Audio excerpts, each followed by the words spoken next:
Adams, Sam Adams, Sam Adams, Benjamin Franklin, Benjamin Franklin, Benjamin Franklin.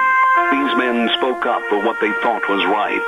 From their courage came such documents as the Declaration of Independence and the Constitution of the United States.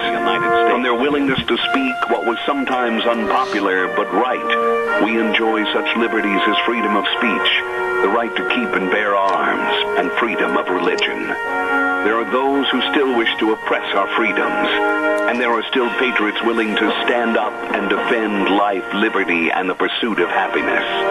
Men like Zeb Bell, who honor our founding fathers and what they stood for. It's now time for Zeb at the ranch, speaking up and defending your freedoms. Brought to you by Magic Valley Les Schwab Tire Centers and all of the other great advertisers on the program. And now, Zeb Bell. Let's all, right now, start using our heads and common sense during this time of scare and shutdowns because of the coronavirus. Stop the panic buying and the hoarding, and let all products be accessible for everyone. We all can get through this time. We're Americans, and we're tough. Here comes Kate Smith, and God Bless America, followed by a Patriot. Come on, Patriots, now more than ever, call in with our Pledge of Allegiance. Good morning, good morning. And a good morning to you and yours. I'm Zeb Bell on Zeb at the Ranch on this Monday, March 16th, and, of course, brought to you by our major sponsor, your Magic Valley Les Schwab Tire Centers, all 7 locations serving you with the big spring tire sale going on right now. Stop in and see any one of the 7 locations today. Also, Burley Physical Therapy and Rehabilitation at 1263 Bennett Avenue, Suite 2 in Burley, helping you get back to being you. And our friends at Greystone Crossing Senior Living at 1221 21st Street in Hayburn. Seniors living the good life with friends. Right now, let's go to the phone line and have our Pledge of Allegiance. Good morning. You're on the air. I pledge allegiance to the flag of the United States of America and to the republic for which it stands, one nation under God, indivisible, with liberty and justice for all. Randy, I want you to call back in a little bit because we're going to be discussing some of this that I'm sure you can shed some light on and add to the conversation. So thank you for the pledge this morning. Appreciate it. Thank you. Thank you very much. And right now it's time for the weather, and the weather brought to you by K&R Rental at 256 South, 600 West of Hayburn. Hello, Roger and the crew. They get there early in the morning, open the doors at 7 a.m. for the best of tools and equipment. All the best of rental on what you need to finish any kind of a task. And don't forget, spring is right around the corner there. Peak. There it is. And they've got all the power rakes, all the garden and lawn equipment, the rototillers, everything at K&R Rental. Give them a call if you're not sure what you need. 678-3122. Right now, here's Gina with the weather. We will see some sunshine for today, but precipitation is in the forecast for this week. Here's a look at your weather forecast. Mostly sunny skies, a light breeze out of the east-northeast at about 10 miles an hour, gusts as high as 21 miles an hour. We are expecting a high of 55 tonight. We do have a slight chance of rain showers, especially after midnight, partly cloudy skies with a low of 36 tomorrow, 40% chance of rain showers and thunderstorms in the afternoon. Now, some of these storms could produce small hail and gusty winds, mostly sunny skies, high of 56, 30% chance of rain showers and thunderstorms before midnight tomorrow night, with a low right around 32. That's a look at your weather forecast for 7th Rain. Thank you, Gina. And the weather brought to you by K&R Rental. Really, really nice people, and they've got rental tools and equipment for both long and short term. So why don't you check it out today? Contact them at 678-3122, K&R Rental on the Burley-Paul Highway.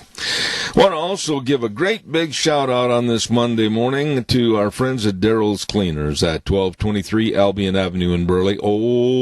They're more than just the dry cleaners. I mean, they really take care of your clothes. And by the way, too, if you don't have time to do the washing, take your washing into Daryl's. They'll wash, dry, fold, and iron all your clothes just like Mama used to.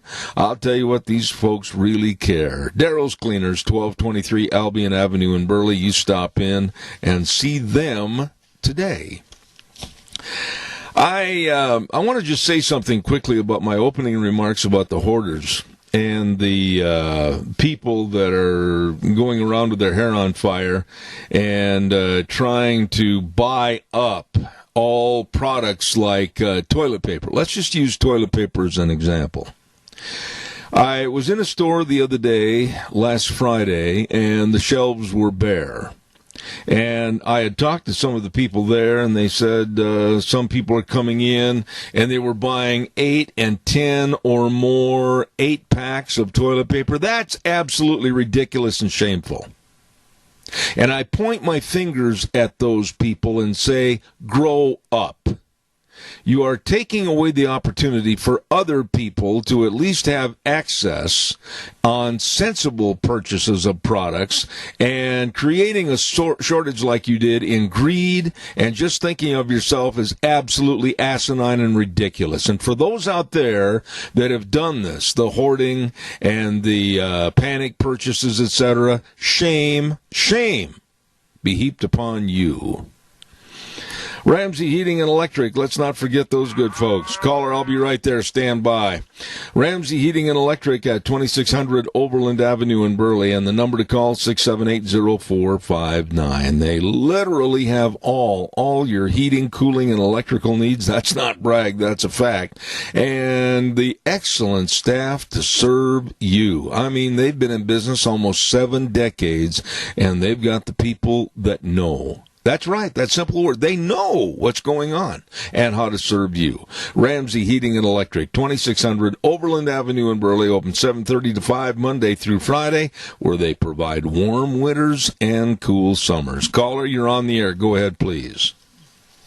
Good morning, Zeb. Well, this whole thing is just unbelievable that at this present time, we have a lot more people dying from the common flu, 30,000 people a year on the average, and we've had years it's been twice that, die from the flu. But we haven't even got 100 people have died from this virus. It's a very weak virus, except for the elderly that have respiratory problems or other immune problems. It looks to me, I smell a rat. I mean, the whole thing, to close everything down and to just hunker down and say, this thing is such a, they call it a pandemic. Well, they're making it into an epidemic. Okay, but wait a minute. Let me share part of the conversation with you here, Adrian. Hold on. I've talked to doctors, and I've got doctors coming on my program over the next couple of days. And Wheels, we've got a little feedback there, so watch that, please. And they are saying, hey, listen, whether it's in the same severity of the common flu or viruses and certain strains of the viruses of the flu, makes no difference. And I have a tendency to agree with them. Let's get this thing nipped in the bud right now, like old Barney Fife used to say, and take care of it, get a study on it, get a virus control that it doesn't come up again next spring. And that's all I'm going to say about it. I just think that the panic buying and the scaremongering and everything, people have acted very dumb. Well, unfortunately, with the young people today, it's the me generation.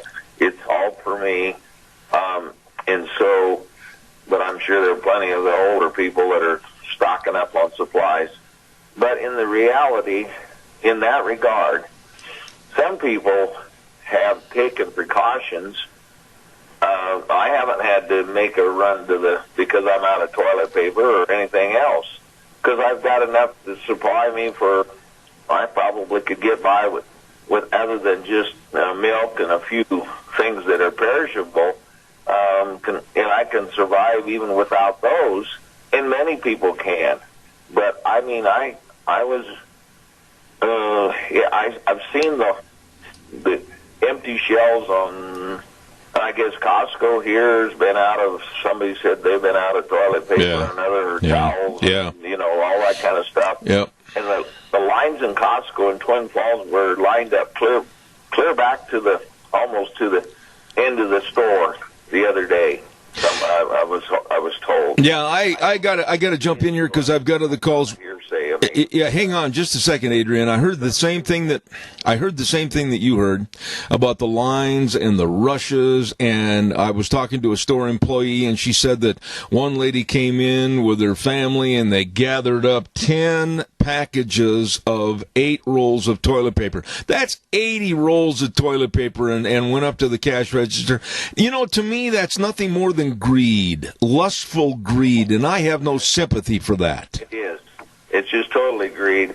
But people, I think this is a case of, you know, have some supplies on hand. Don't be, I'm serious. I had a neighbor in Twin Falls. This lady, I guess she didn't go to town or down to the store for breakfast, but she'd go down to the store for lunch, and she would go back to the store for dinner. Yeah, I'm not kidding. Yeah. I know that for a fact. But some people live like that, you know, and so, but the whole thing is, bottom line, I'm sorry, is that this is all started in China. Let's call it what it is. Absolutely. The Wuhan virus. That's right. The Trump virus. That's right. They're doing everything they can to kill our economy. They're succeeding with all this fear-mongering. They want to get rid of Trump.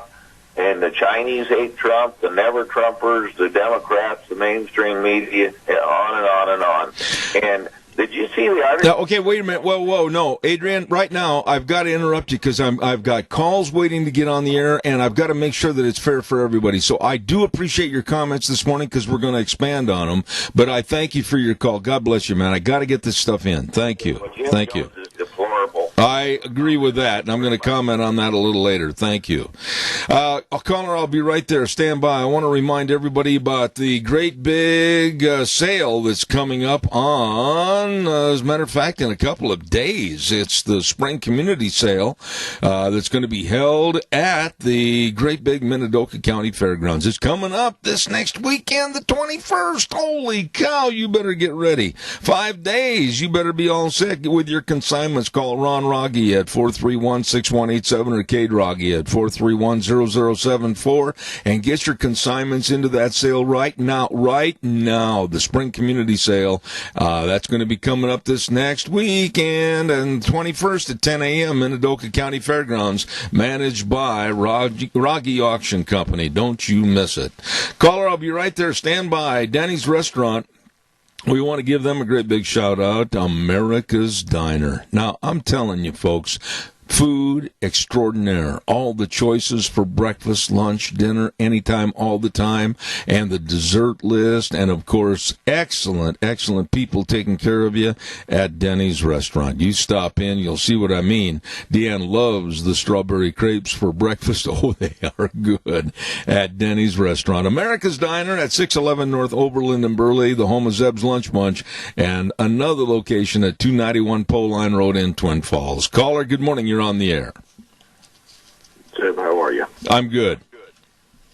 Hey, so I talked to county commissioners this morning. This is Dee. I talked to county commissioners this morning, and we are going to postpone that meeting. So if you'll please kind of make that known on your end, and I will start making phone calls on my end. I appreciate that. This is the mayor of Murtaugh, Dee Hunsaker, calling in. And Dee, just so that people understand what we're talking about, quickly give us a synopsis. What was the meeting for? And it's been canceled for this evening, but give everybody the semblance of what it was for in the first place.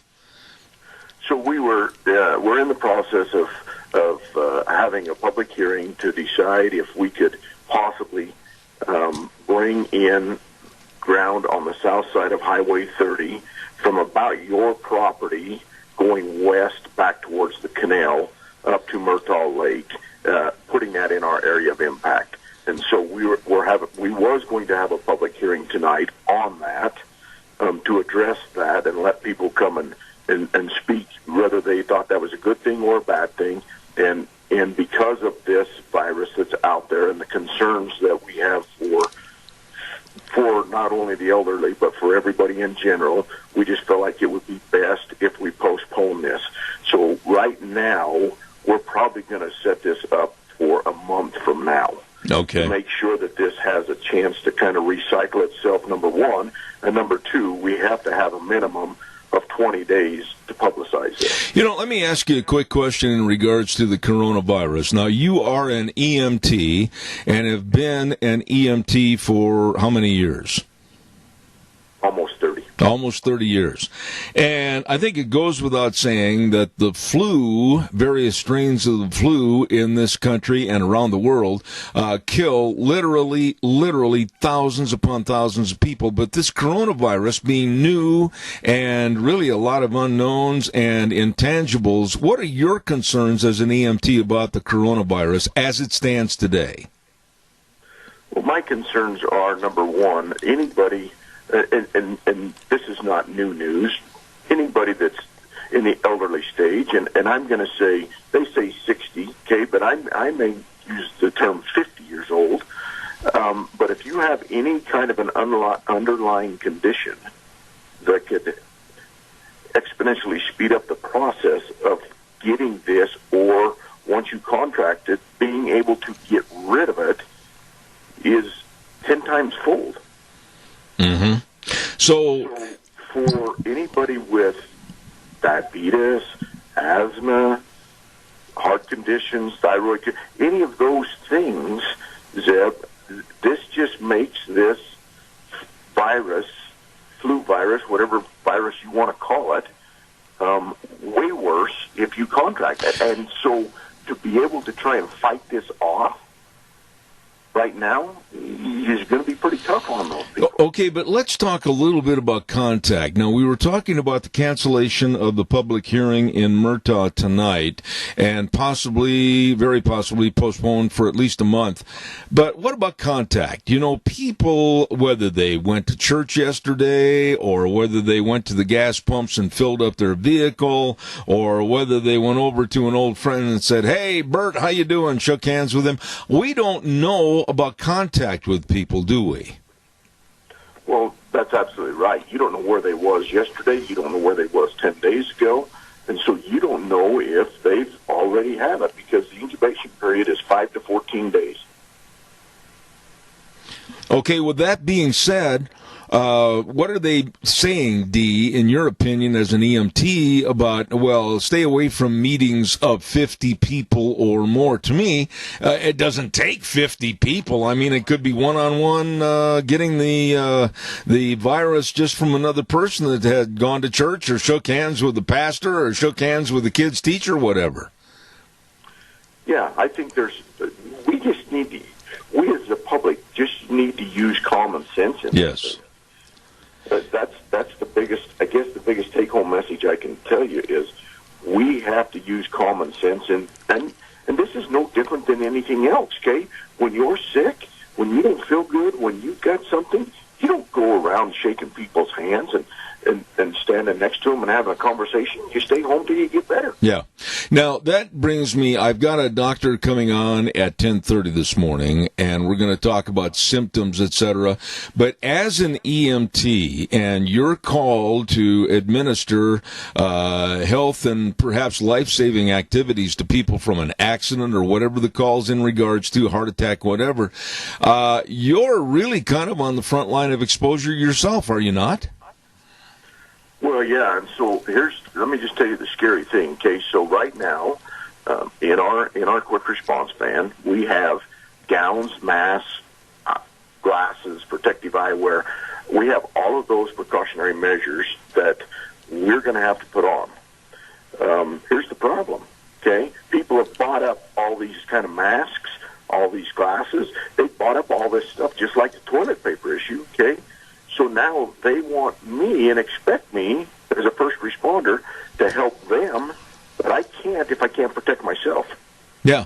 Now, I want you to comment on this because in your position, I think you're more than capable of giving us a good response. I don't know if you were listening earlier, but I came out and I'm very short and curt against people that I would say are panic buying and hoarding. There's no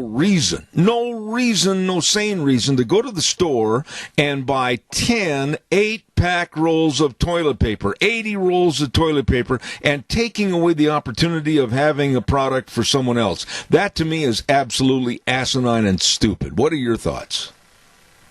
Well, the sad thing is like you said earlier, there is people that need that stuff, okay? Not only that, but you look at these little kids, these parents that have babies, that need baby wipes, that need diapers, that need these things to sustain themselves, and it's not there for them. Well, and this is why I really wish the stores would have implemented a common sense policy of saying to the people going to the registers, no, you can have 2 packs and that's it. And they should have legislated and regulated this earlier. What are your thoughts on that? I think the stores are a little lax on trying to control this. Well, yeah, at first there was some pretty lackadaisicalness. Now, one of your callers earlier made a comment about Costco and the long lines. Well, it's interesting that now Costco, of course, you have to have your card when you go in there, okay? But even if I had one and my wife had one, now that register automatically limits you to 1 package of toilet paper. It will not allow a sale on that Costco card of more than 1 roll. So, to me, those guys have done a really good job of trying to curb this thing as quickly as possible. You go to Target, they've done the same thing. They have people there. There are signs all over. They have people literally standing there, not allowing any more than 1 package per customer. Yeah, and the other thing I wanted you to comment on real quick, because, again, your affiliation with the quick response units as an EMT, the hoarding of, like, the water and certain things. I agree that everybody should have at least, this is my thinking, you tell me yours, 30 days of food and water in their home for any kind of an emergency, whether it's a natural disaster or whatever. But to go and just literally go and buy all the cases of water and take them into your home. Right now, I don't see any sense or reason for storing up these large quantities of water during this time. Do you? No, and not only that, here's my other concern, Zeb, is the fact that these people are buying beyond their means. Yes. So now what's going to happen when they have to pay rent, or they have a house payment due, or they have a car payment due? They can't afford that because they have stretched beyond their means to go buy this non-essential stuff that they thought they absolutely had to have. Yeah. No, I totally agree. And I've often said on this program, I said it last week many times, whether it's food, whether it's water, whether it's toilet paper, these commodities are going to be there. I think some of the essentials, though, that people need to plan for in the case of emergencies like this are their medications and pharmaceutical products. And I think you'd agree. Absolutely, 100%. And I think it's, I honestly, Zeb, you talk about 30 days. I think where it's possible and people have the means, maybe this is kind of a wake-up call for people to say, hey, you know what, maybe I need to reevaluate what I have and what I don't have when this thing kind of passes and I have the opportunity and I can afford to buy an extra roll of toilet paper or an extra package of ketchup. That maybe that's what I do, and maybe I try and get 30 days, or maybe I try and get 3 months worth of storage down the road throughout the year so that I am prepared for the next time. Yeah, and I want to talk medications real quick, and I am out of time, but I'm going to extend the time. On medications, I think in most cases, and correct me please if I'm wrong on this, that if they'll go to their doctor and if their insurance providers will allow it and everything, 90 days on pills, that's not unheard of. And I think, honestly, 3 months as a security valve is pretty nice on medication. Yes, that's exactly right. 99% of the doctors that I'm aware of will allow that to take place so that you can have that medication either delivered in the mail or you can go pick it up and have the 90 days. Dee, I appreciate you calling the mayor of Murtaugh, and that's Dee Hunsaker. The public hearing this evening canceled until a later date, and we'll have the publicity on that later as it becomes apparent as to what date's been chosen. Thank you for coming on the program this morning. Thanks, sir. All right, sir. There was some interesting information there, and again, I just want to point my finger at the hoarders and the panic buyers. Shame on you.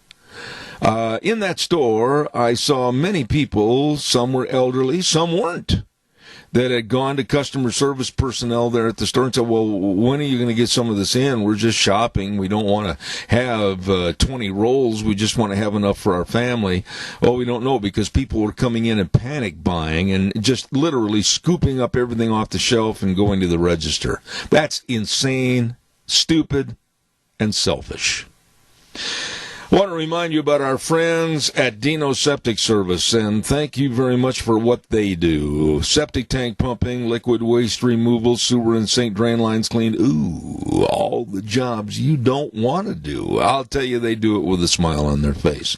Backhoe service, water and sewer lines installed. Absolutely, Dino Septic Service, the best. Fast, fair, friendly service. I urge you to give them a call at 436-6526 or 678-1638. I've used them, and they are the best. With that big truck that pulls in the yard that says, smells cargo on the way, Dino's Septic Service, you get a hold of them really, really quick. If you need them, they'll be there. I've got to give away some cookies, but I'm going to take this call, but I'm going to tell the caller I'm only going to give you a minute, and then I've got to give my giveaway. Go ahead, quickly, you're on the air. Good morning, Zeb Bell. Well, my friend, quickly, I want you to call me back anyway later, but it's good to hear from you. Yes, I'm back, and just a small portion there. I have always kept a stock of toilet paper and everything because I have a fairly large family, and I think of them. I never thought of an epidemic like this or anything, but I have thought of people being out of work and stuff like that, and I've always had a good supply. Anybody, especially elderly people, if you run out of toilet paper, I'll gladly give you a roll. Well, Keith, it's good to have you back, you and Nancy. We were talking about you this weekend, as a matter of fact, and thinking that you might have come back. I hate to be rude to you, old buddy, but you know the schematic. I've got to get the cookie giveaway going, but it's good to hear from you, so take care of yourself. Thank you. You bet. All right. Bye-bye. Thank you much. I've got to give away a dozen cookies right now, and I'm going to give you an opportunity to win a delicious dozen of cookies from Sophie's Chatterbox at 530 East Street in Rupert. Oh, boy. What a bakery. All the cakes and, of course, the pies and the cookies and the brownies and everything. And then what a great restaurant, too. Right there on the square, Sophie's Chatterbox, 530 East Street in Rupert. Here's the question for the day, and it's a really easy one. On the television show Gunsmoke, it took place in Dodge City, Kansas.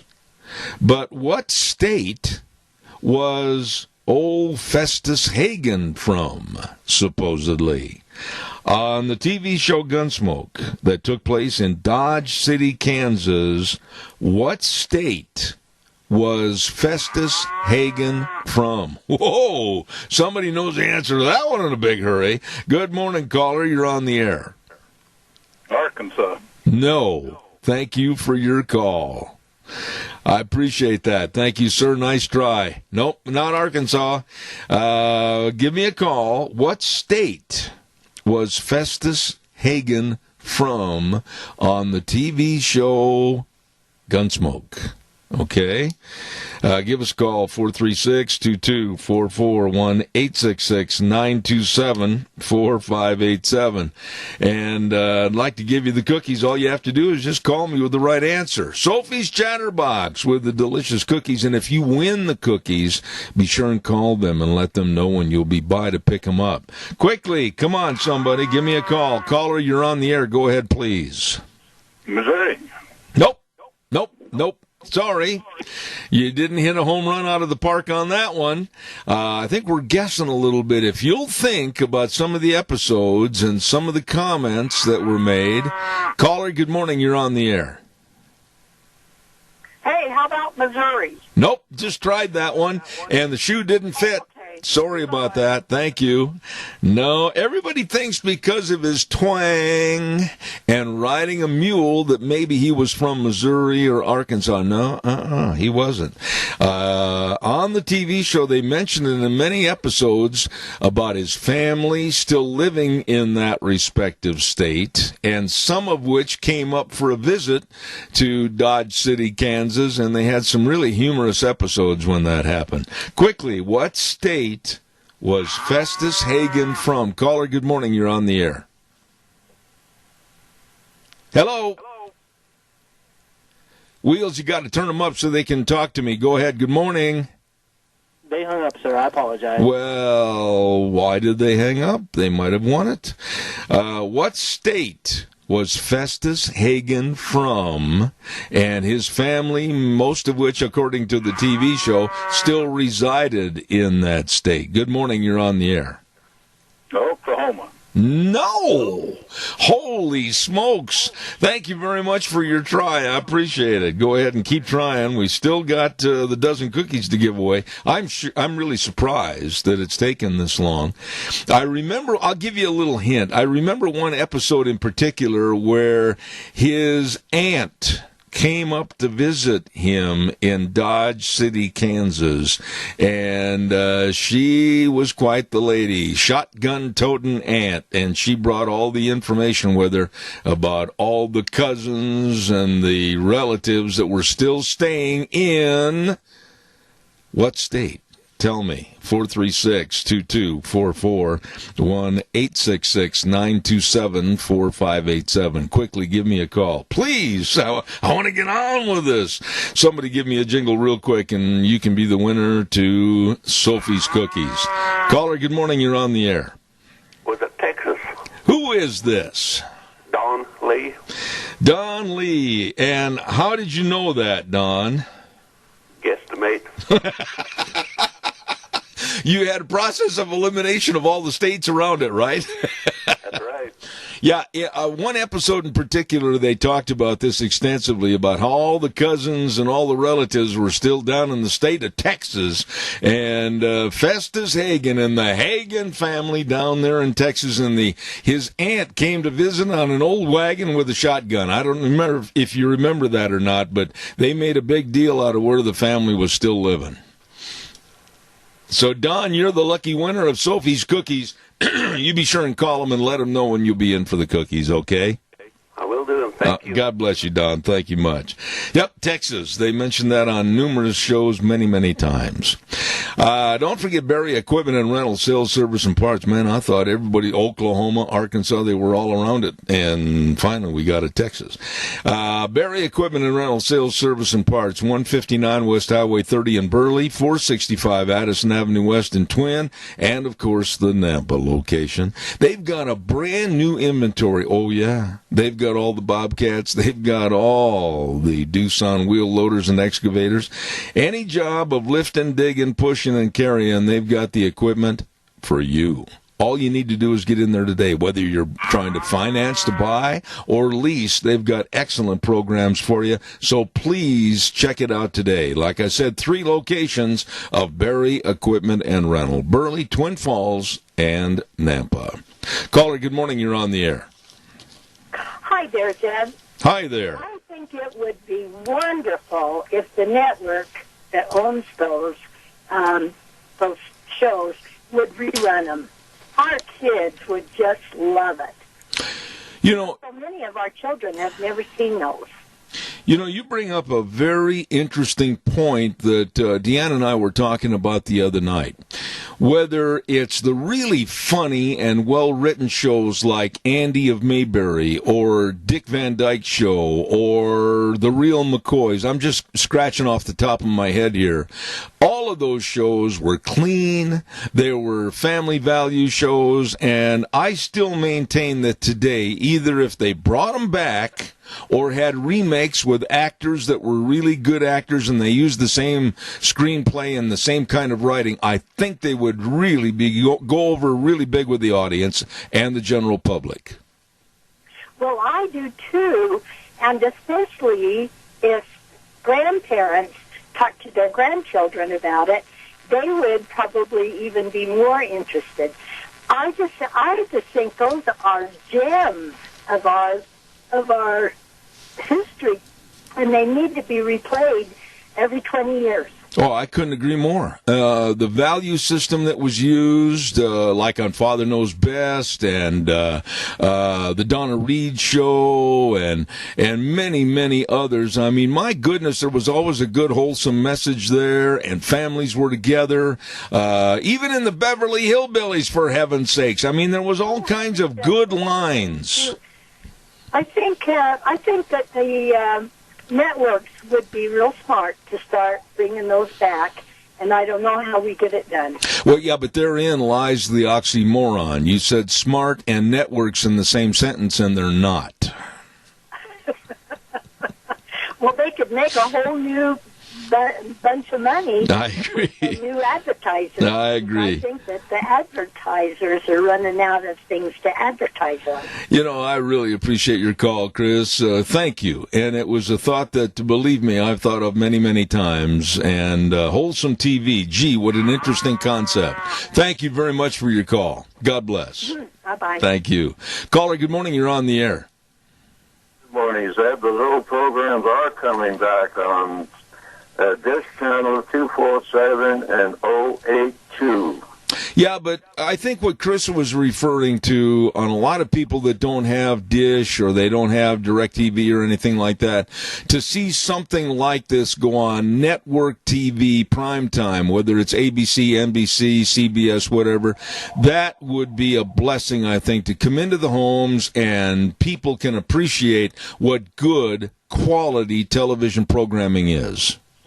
Well, there's so much these cable companies and dish companies are selling channels to people that are willing to pay, and it's nothing but a bunch of garbage and profits for these companies.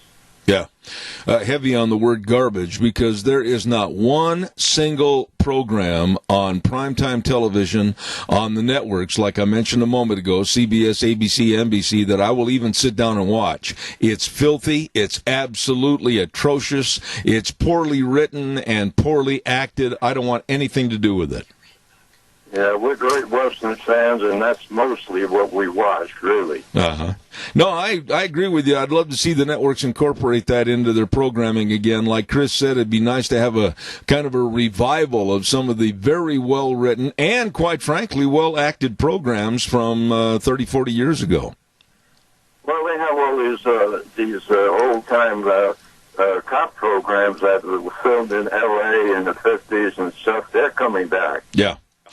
Yeah, you know, I'm going to put some age on myself. Remember the old TV shows, the detective shows like 77 Sunset Strip? Remember that one? Oh, yeah.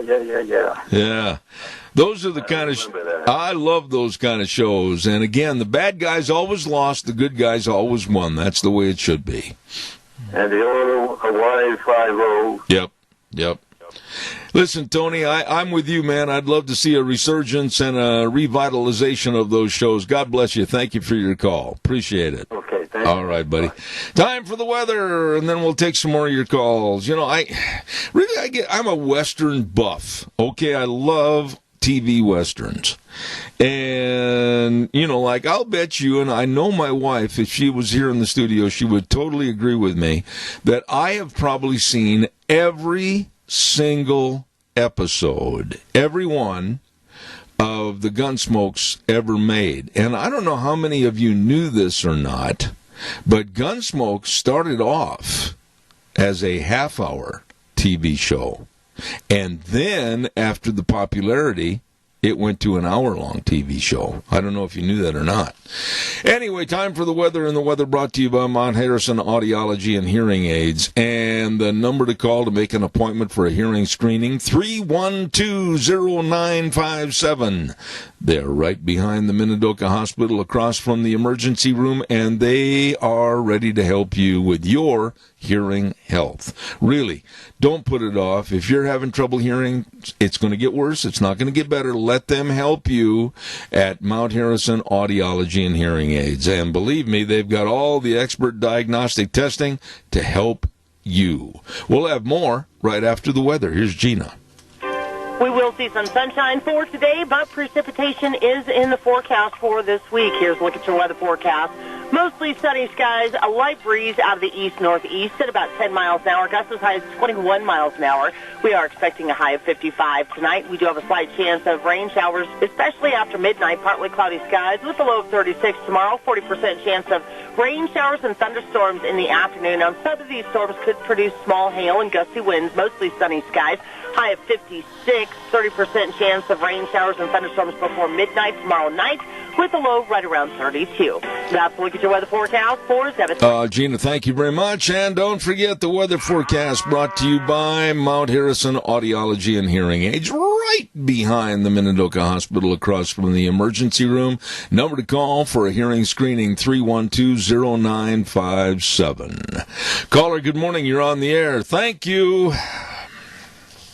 Good morning again. Bye, friend. How are you? A lot of people didn't know, but Peter Graves was James Arnett's brother. That's right. And I'll put you on the spot real quick, old buddy. Now that you brought it up, you better have your education filled, because what television show was the first show that Peter Graves starred in? You got me. Fury. Is what? Fury, F-U-R-Y, Fury. It was the story of a black horse and a boy, and he was the father. Peter Graves starred in that movie before he went on to fame in Mission Impossible. Yes. And a lot of people don't know, but James Arnett lived in Sun Valley. Yeah, and a lot of people don't know he was also a war hero. Did you know that? Yes. Yes, I did. He was my hero. Well, I'll tell you, James Arness was shot in the leg, I believe. Now, don't hold me to this. I believe he was in the attack on Anzio and was shot in the leg. And in the later stages of Gunsmoke, when they were filming the show, that leg really started to give him trouble. And if you look at the last year of the episodes of Gunsmoke, he walked with a severe limp on that leg. Well, he already had Chester limping. Yeah, but Chester left the series. Chester all of a sudden healed up and went to another series. Yeah, he went to New York. Yeah. Anyway, did you have a good time down in Las Vegas, old buddy? Yes, and I did honk my horn, or my wife did, as we went past your place about 5 o'clock yesterday. Oh, I think I heard that. I was not in taking a nap. I was in getting ready for this morning's program, and I did hear that. So thank you for going by and creating stress and nervousness in the neighborhood. Appreciate that. Yeah, and it's wonderful to be back. But when we left Las Vegas Saturday night, I waited till about 10 o'clock before we left because I didn't want to get caught in traffic, taking a chance of having an accident or anything. Yep. So anybody that knows me or sees me or something, I did not go anywhere for about the last 2 weeks. All right. Well, I just had one person in the RV park that I was close to, and I pretty well stayed to myself. But, Las Vegas now has 3 million people. Yeah. And the way I've interpreted this from what I've read and talked to this morning, much of Las Vegas, many of the casinos, many places are closing down or cutting way back. And we're going to be talking about this social distancing in just a moment. Keith, it's so good to have you back. God bless you. Take care. Say hello to Nancy. I got to get running here. Thank you so much. Okay, bye-bye. All right, thank you. A couple of things I wanted to mention is that last Friday, of course, the president issued the national emergency status on the coronavirus. Basically, we're going to be talking about this for the entirety of this morning with various guests that are going to be on the program, and for that matter, for the entirety of this week. And caller, good morning. You're on the air. Go ahead, please. Well, I tell you what, the ruling elite of this earth hate Donald Trump to the point where if this coronavirus wasn't intentional, I'm going to be surprised. And wherever it started, I don't know, but everybody believes it's China. The Chinese are accusing others. Chinese hit it. It's unbelievable that the timing of this. And knowing that the only thing that was going to get rid of Trump was an economic disaster, and what they're doing to this country over something that, I mean, when we had 50 deaths, 4,000 deaths on Earth, 4,000 on Earth, 50 in America, 57, whatever it is, and most of those are old folks, and a lot of them are out of Washington, and sure, there's a case here and there, sure. But the survival rate is over 60%. And, when Obama was president, the flu that came on then, I don't know all the details of it, but I know this, that he didn't respond at all.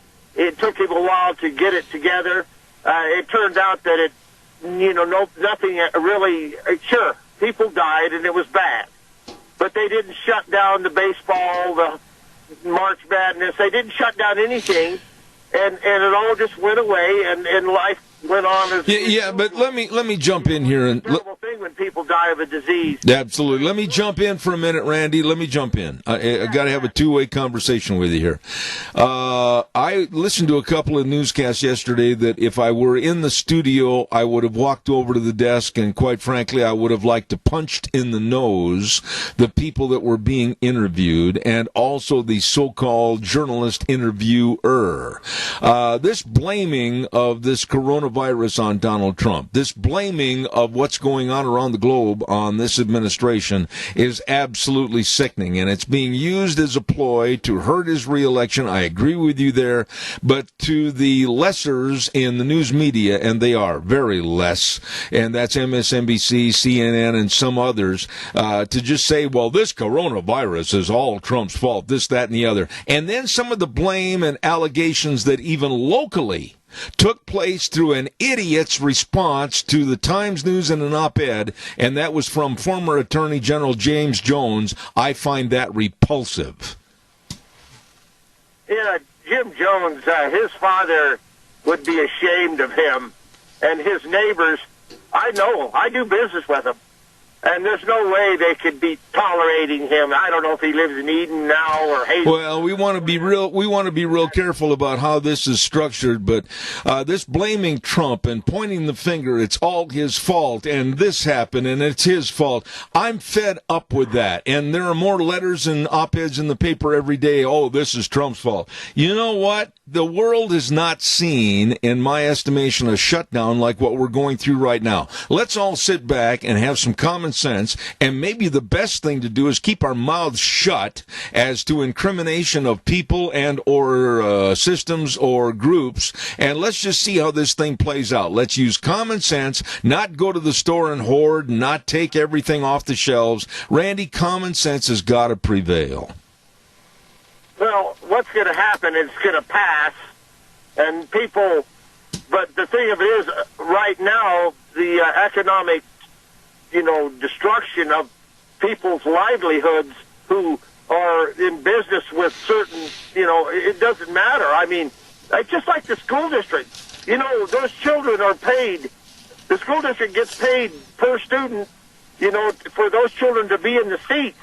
The school district's losing money today, last Friday. Yeah. I'm telling you, this is the world that hates Trump is dancing with glee. One thing that Trump did on Sunday, he asked us all to pray, and I believe that Donald Trump is knows his position, understands that he is, here to guide us, lead us. I got to run, Randy. And just politically way. I agree. Also spiritual. I agree. You got to call. I do. I got to run, and I've got to get this commercial in first. I want to make sure and tell everybody about our major sponsor, your Magic Valley Les Schwab Tire Centers. They are the best at what they do, and that's providing tires for you and your safe driving. All 7 locations, and they're in the middle of a great big spring tire sale right now, and I urge you to stop in and see them. Not only just for the tires. No, they've got the best in brake service and front-end alignments, shocks and struts and batteries, but above all, it's the service to make sure that you're taken care of for your safe driving needs. I urge you to stop in and see them today. Lane and Rupert, Dave on Blue Lakes and Twin, Mike and Buell, Mike and Jerome, the Twist family in Paul, Daniel on Poline in Twin Falls, and Trent on Overland in Burley. They care, and they have the best of products for your safe driving. Your Magic Valley Les Schwab Tire Centers. Caller, I've got 1 minute. I'm going to extend my time, and then I'm going to cut you off. Good morning. You're on the air. Quickly. Good morning, sir. Just like that little note I sent you yesterday, if a virus can cause this much chaos, just think what the rapture was going to do when Jesus comes back. Amen. I'm going to leave it at that, and I'm going to run to the news. I've got to go real quickly. Doug, call me when I've got more time. Thank you. God bless you. We're going to head for CBS News. I'll be back in just a few minutes.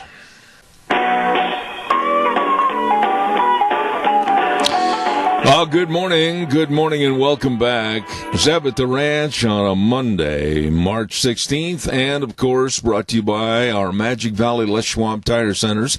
All 7 locations serving you with a great big spring tire sale. You stop in and see them today.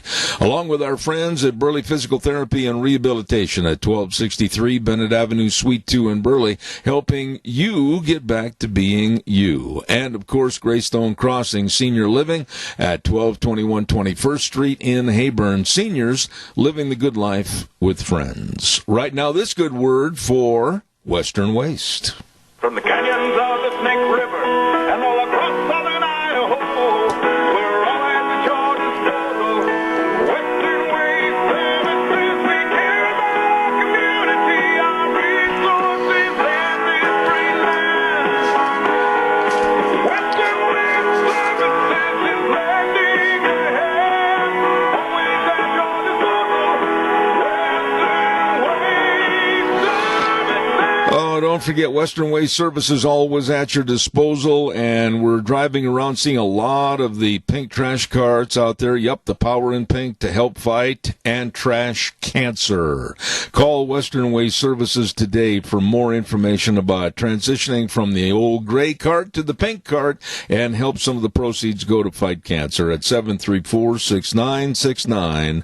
Always at your disposal, Western Waste Services. Want to remind you this coming Saturday, big Saturday coming up, and that's, of course, for the Spring Community Sale at the Minidoka County Fairgrounds, and that's going to be starting at 10 a.m. for consignments, and I hope you do, whether it's farm equipment, livestock equipment, whatever, guns, you name it, it's all going to be there. Call now to get your consignments in. Ron Rogge at 431-6187 or Cade Rogge at 431-0074, and this is at the Minidoka County Fairgrounds this coming Saturday at 10 o'clock, the Big Spring Community Sale managed by Rogge Auction Service.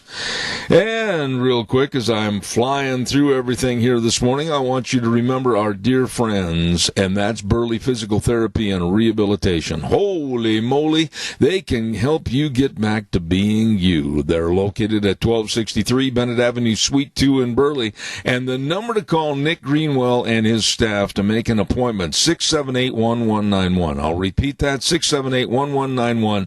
The very best serving you. That's Burley Physical Therapy and Rehabilitation with the only hydrotherapy pool of its kind in the entire area. You check it out today.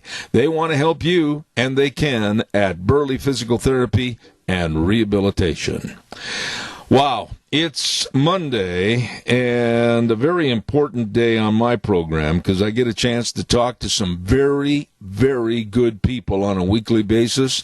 This next man is loaded with common sense, and he's not going to steer you wrong. He's going to tell it like it is.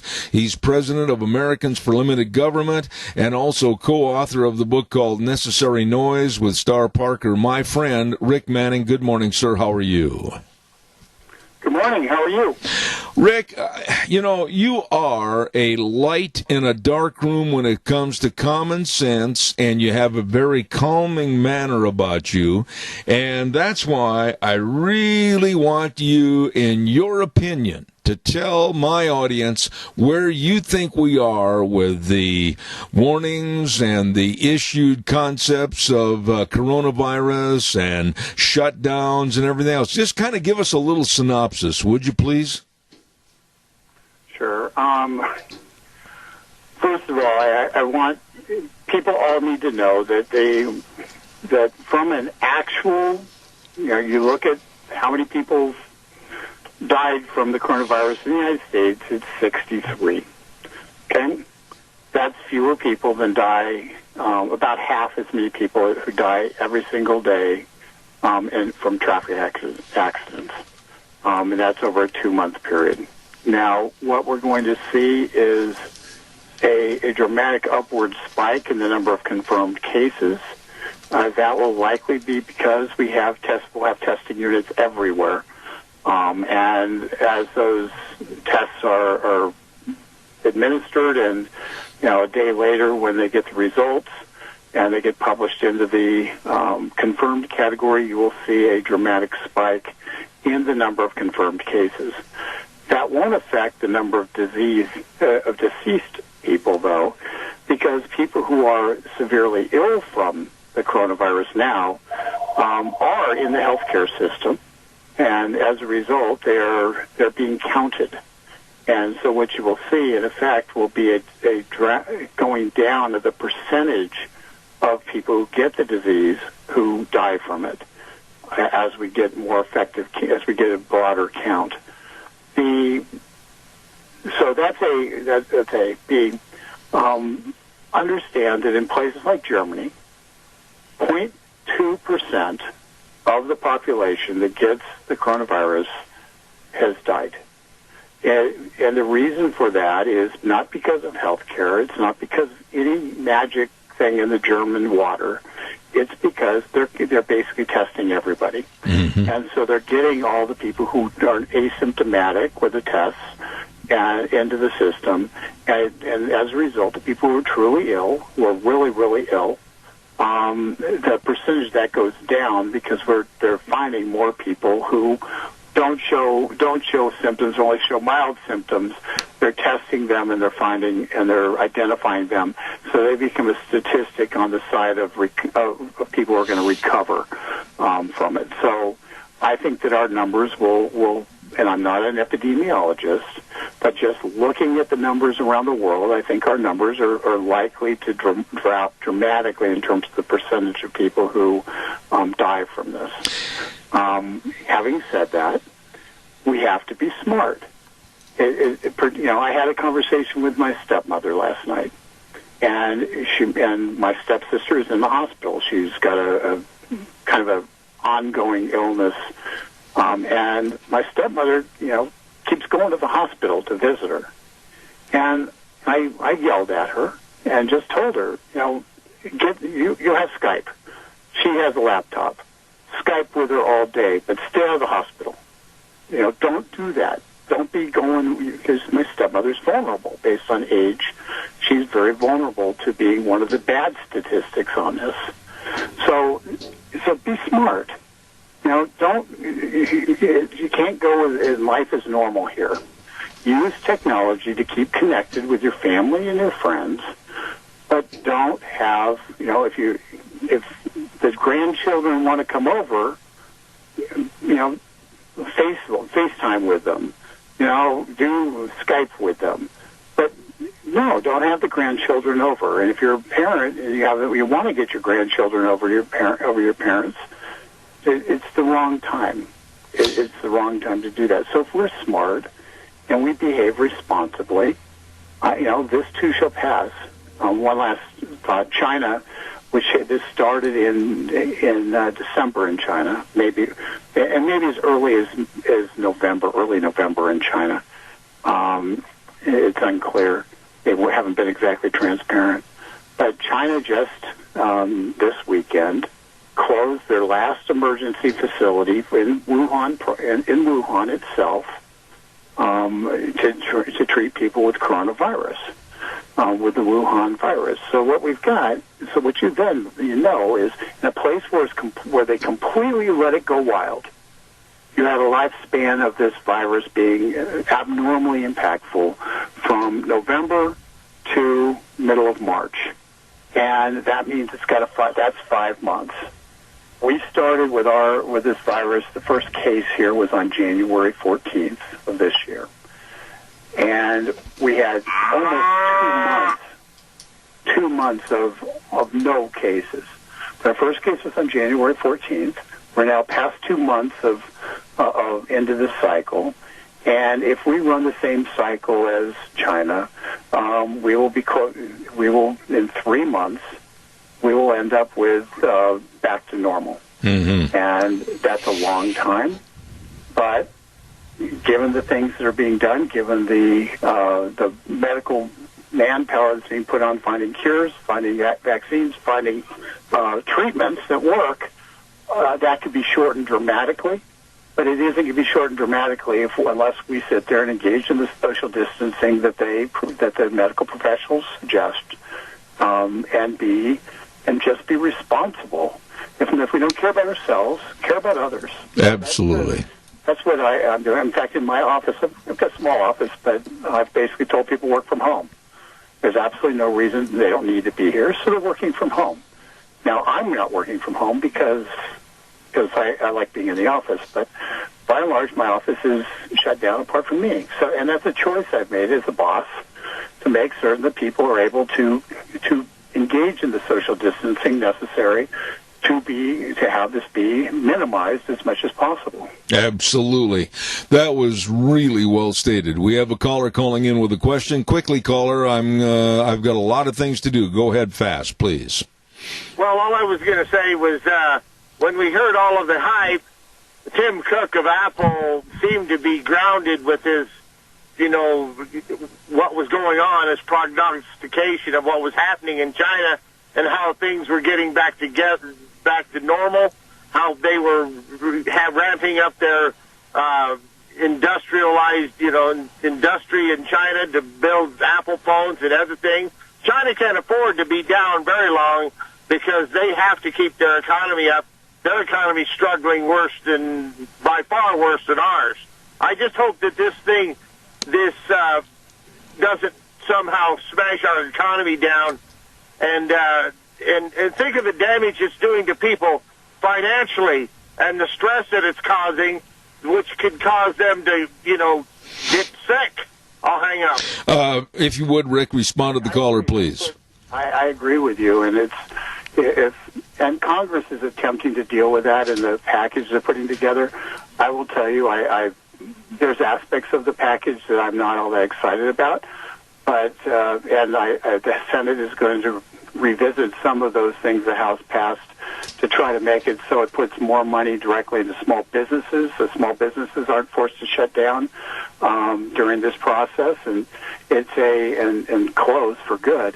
You can essentially one of the things in medical care is the balancing act when you're treating something like cancer. You try to kill the cancer without killing the patient, and in this case, what's happening on the medical prescription side has the potential to kill the economic patient in America and truly globally if we don't do it right. And Congress is attempting to put together an economic package that will in fact create a safety net so that when this is over, our economy comes roaring back. But you're right, Goldman Sachs just announced that they're expecting a zero growth in Q1 due to the virus and a 5% drop in our economy in Q2 as a result of the virus. And the question is, what's going to happen in Q3? Are we going to roar back, or are we going to be stuck in the mud? and hopefully we'll be able to create an environment where businesses survive, where people are able to are not in desperate straits, and they're able to go back and re-rev the engine, and we look a lot like 1946 after World War II, rather than 2009 after the stock market crash. Rick, I'm going to ask you this question because I don't think there's anyone more qualified to give a straight answer on this. But President Donald Trump fell into this abyss caused by the coronavirus. And I don't think anyone in politics or in government control was at all prepared for this. There has been the claiming of a national emergency as of last Friday afternoon by the president. And yet, op-ed after op-ed and television and radio interview after interview, they have pointed their fingers, they being the left. This is Trump's fault. This is all his misdoing, etc. How would you respond if you were his press secretary as to taking and lumping the blame on one man and one administration when all of this started over in Wuhan, China? Let's call a spade a spade. Your remarks, please. Well, first of all, the president moved aggressively before anybody thought it was necessary to limit travel from Wuhan, China, from China as a whole. That probably bought us a month and a half in terms of preparation time before the virus really took hold here. I think the numbers show that. Secondly, the biggest disappointment to me in this has been the CDC was apparently completely unprepared for this kind of outbreak. Now, there's no way they could have had a vaccine in advance because you can't do a vaccine in advance. It doesn't work that way. There's no way they could have had, a billion respirators available, but they're trying to create them now.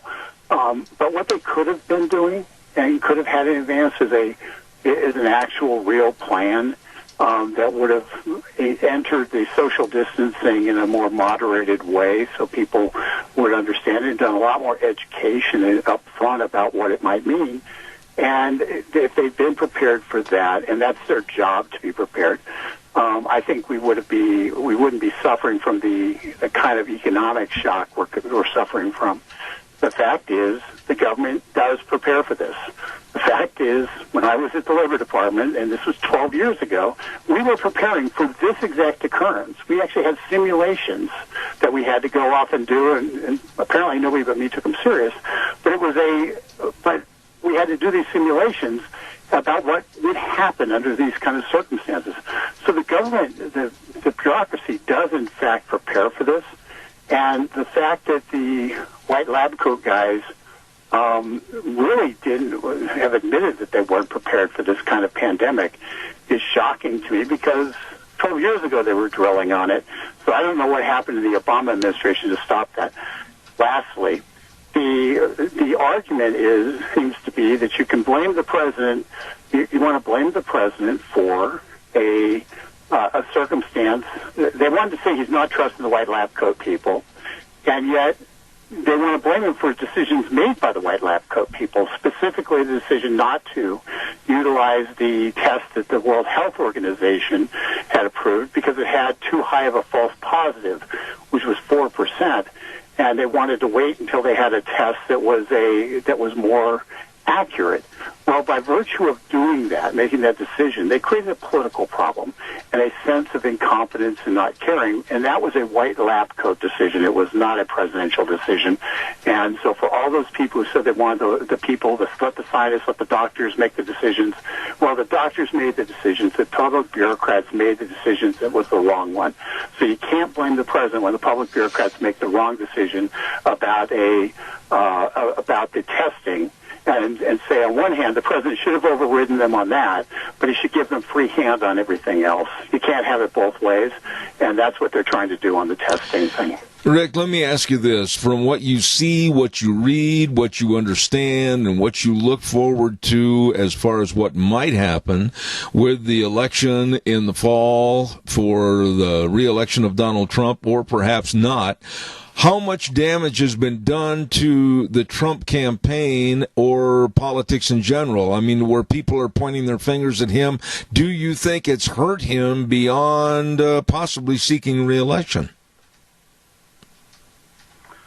think it's had that much of a negative impact. It's sort of the extreme, not seeking re-election, but I think it has had a negative impact. The challenge is, if you're in office, if things are going good, you get the credit. If things go bad, you get the blame. And there was no way that this president was going to lose with the way the economy was going and the like. Well, now we're in a circumstance where the economy's basically gotten shot, at least wounded, by a self-inflicted wound through our public health system. And there's going to be a big debate. It's going to create a massive debate on health care, and health care will be the number one issue, not the economy. And healthcare, the Democrats poll better on health care than the Republicans do. The challenge the Democrats have is they've got Bernie Sanders and Joe Biden as their candidates. And if they continue with having Bernie Sanders and Joe Biden as their candidates, they don't have anybody who can effectively deliver their message on the national level. So if the Democrats continue along the path they're in, that is the best case scenario for Donald Trump. But we're going to have the next 9 months are going to consume with healthcare talk, and the more people get prepared and know about the problems that exist in Italy, largely because of the public health system, where they're replicating what our own VA did with our veterans and saying, well, if we don't know what to do with you, if you're likely to die anyway, if you're in one of the groups that is aged and too bad, we can't deal with you. We're just going to let you die. We may make you more comfortable, but we're going to let you die and not try to save your life. Well, under those circumstances, if we have to ration health care, America's going to find out what a socialist system is like. I think the empty shelves in the supermarkets show us what a socialist system creates. And the fact that shelves get restocked every day shows us what a capitalist system recreates. So it's up to people like me to deliver that message and to deliver it effectively. And, we'll have a fight over health care and to some extent, the overall economic system, and I think at the end of the day we'll win. But it's certainly not the issue set that people like me were preparing for going into right now. So we're going to just have to change what we're talking about, get a lot smarter on how to proceed, and make the streamlining that the president did to make it so drugs can get to market, to make it so people can get doctors and hospitals or beds are available, make that streamlined regulatory system that's really going to make a huge difference, a centerpiece of what needs to be done for our healthcare system as a whole. Short question, short answer, if you would, please, Rick. The economy, the stock market was suspended this morning. If this thing all of a sudden were said to be in the rear view mirror and most of the crisis over, if you will, do you think our economy can rebound over a short period of time, especially the stock market? I think it depends on what happens internationally, but I think the stock market would rebound. It wouldn't get all of its value back, but I think it would get a significant portion of its value back. The question is how far it falls before we get there, because we're still in the growth part of the curve in terms of the illness. There's going to be more bad news than good news in the next couple of weeks.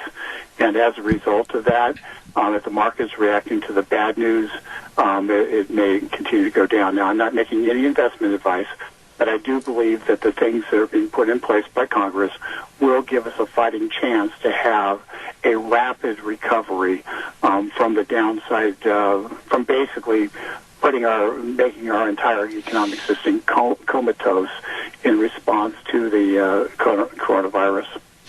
Rick, you don't know how much we appreciate you. Rick Manning, with the President of Americans for Limited Government and also author of the book, co-author of Necessary Noise.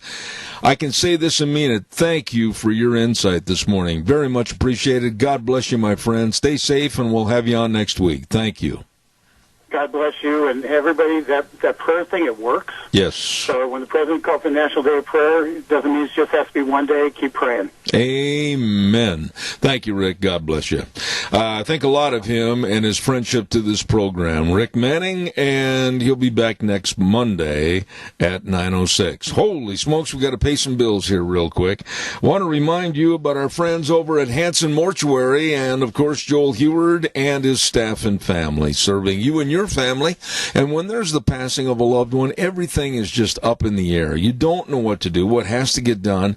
Please settle back. Just call them and let them serve you. Hanson Mortuary at 710 6th Street in Rupert. The number to call, 436-5636. And they always provide the families they serve with the best possible support and comfort, and always upholding the highest ethical standards with unquestioned integrity. Remember the number, 436-5636. Hanson Mortuary in Rupert. And Joel Heward also serving you and your family at, of course, our friends at Morrison Payne Funeral Home on East Main in Burley. Real quick note that springtime, get out of the house, get out of the office, get outside and go someplace on a four-wheeler from Let's Ride. I want to remind you that coming up on April 3rd at Let's Ride, 270 Highway 24 between Rupert and the World, they're going to have their open house. Ho, ho, ho, ho. Can you find some great deals over there? You better believe it. And if you've already got a four-wheel wonder that you take up into the hills, don't forget to get it serviced and ready for all the riding this spring and summer. They've got an excellent service department over at Let's Ride. 270 Highway 24 between Rupert and the World. This is where the fun is sold. Let's go to the phone line right now, and boy, I tell you, yes, my friend. I was just going to let you know I haven't had Frosty call in yet. I don't know why, but I'm going to try to see if I can get a hold of him still. All right, buddy, you do that, and I'll take care of some business here. Appreciate that very much. Thank you. Waiting for Frosty Woldridge to call in and talk to us this morning. Got a lot of things on the plate that we wanted to mention.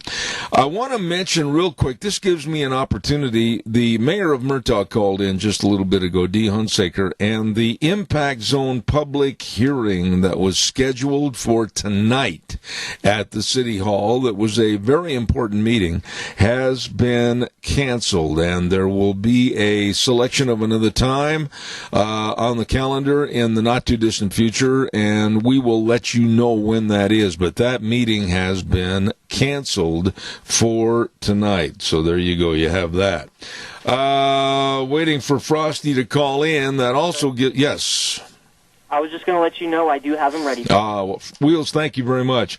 Ladies and gentlemen, back in Golden, Colorado, one of my dear, dear friends, and he's been that way as a friend for, oh my goodness, almost 20 years. We are getting a little gray on the ears and long in the tooth. Good morning, Frosty. How are you?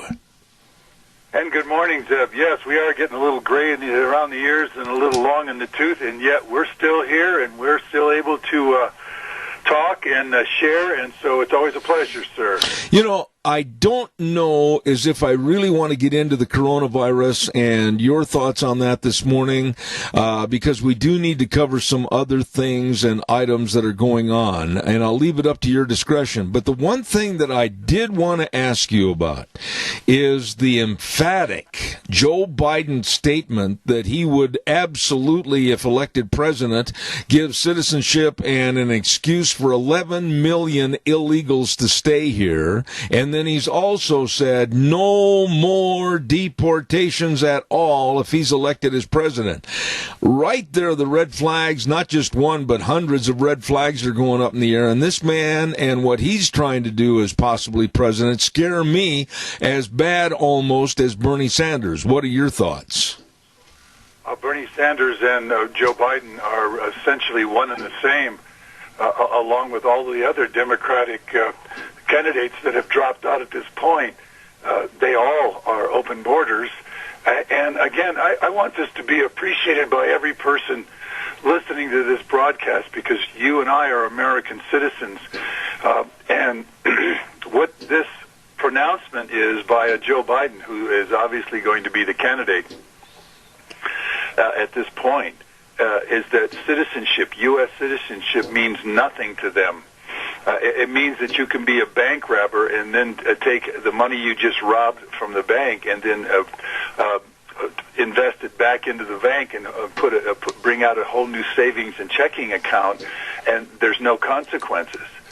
Well, that's a complete breakdown of the rule of law. That is anarchy. So here you and I are citizens of America, and all of a sudden those people who broke over and violated the borders are now allowed to have the same citizenship. And one of the things that somebody like Joe Biden or even Bernie Sanders don't understand is that they keep saying that the mainstream press, that there's only 11 million illegal aliens in this country. In October 2018, the Yale study came out, the Yale report it's called, you can look it up, somewhere between 23 and 25 million illegal aliens now are in residence here in our country illegally. It's a completely underground economy. All these people are not paying taxes. They're utilizing all of the welfare. They're using food stamps. Their children, which are anchor babies, are getting K through 12 educations, and we're paying for it. So those two men really don't understand the long-term consequences or the magnitude of allowing open borders, and certainly giving the DACA kids and certainly the other illegals a free pass. So it's going to be a nightmare for the American people. But the greatest crisis is that it degrades citizenship of Americans and our voting rights and everything that goes with that, what we fought for through from Valley Forge all the way to the present. So it's extremely frustrating to me to see this kind of presentation against the U.S. Constitution and against the American people. You know, here's the deal that I was thinking about you this morning before we went on the air. I mean, you have had the opportunity many, many times to get on a bicycle that you can hit the brakes and stop almost literally on a dime to visit with somebody along life's highway.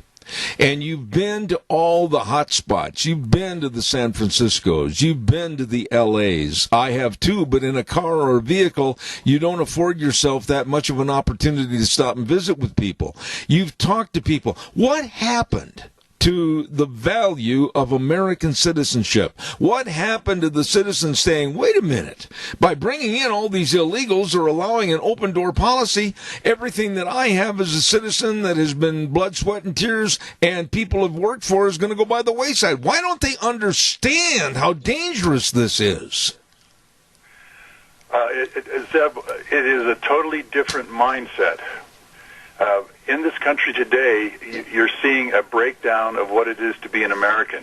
Anybody here think that Ilhan Omar, a Somalian refugee from Somalia, who's now in the House of Representatives, do you think she has any understanding of what it is to be an American? Do you think she has the heart and soul of American? Do you think she has even read the U.S. Constitution or the Bill of Rights or certainly the Declaration of Independence, which I have?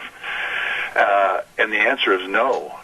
But you take somebody like Hank Johnson down there as a House of Representatives in Georgia, and he thinks that Guam would actually tip over if too many people are move to one side of it. Somebody like Maxine Waters, do you really think she understands anything she says? And so what you're seeing now is a completely different generation of people. I'm a kid off the farm in Michigan, so I have an understanding of how chickens are hatched and born, and cows and pigs and sheep and cutting hay and mowing and silage and all that goes with that. Those are solid American upbringing. But now you see these kids in the ghettos, and you see them in New York City, and they think that food comes from a package. They think milk comes from a carton. They think that freedom is just taken for granted. And these kids today that are out there that are pushing for socialism with a Bernie Sanders and or a Joe Biden, well, let's let everybody have an equal in other words, give your money to those who won't work or don't work. or didn't even strive to work. And we see it now. Over 40 million people on food stamps in this country, millions and millions. I don't know what the number is on Section 8 housing. And so we have a lack of personal accountability and personal responsibility. That's what you're seeing, and that's why somebody like a Bernie Sanders, who's an avowed socialist, he's completely anti-capitalism, no matter what it's given him, and it's given him millions. I think he owns like 3 houses, and yet he rails against all these rich people and how he's going to tax them to death and give it to the poor. So you have a different kind of mindset that's almost unexplainable, Zeb. Well, we have an insanity. I'm going to use that word. There are some that are going to say I'm racist, which I don't care. You know, being called racist today by the left is almost a badge of honor because these people are so dumb.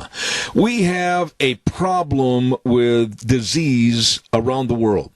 And right now, we're seeing the coronavirus, which has encompassed all the news media. It's encompassed all the scares and the worries around the globe, from Italy to Germany to the United States to China, whatever it might be. And yet you have these insane people like Bernie Sanders and Joe Biden saying, open borders, y'all come on in. I just shake my head and wonder how dumb they can be. Well, absolutely. There's no question that it's not only dumb or unintelligent or naive or a completely, a total lack of comprehension of what's happening as the borders are open, as the borders are invaded, and then as this new kind of a third world person embeds him or herself into this country. And again, just as you said at the beginning of the hour, go to Minneapolis, Minnesota, because I have been there, and I have been there on a bicycle.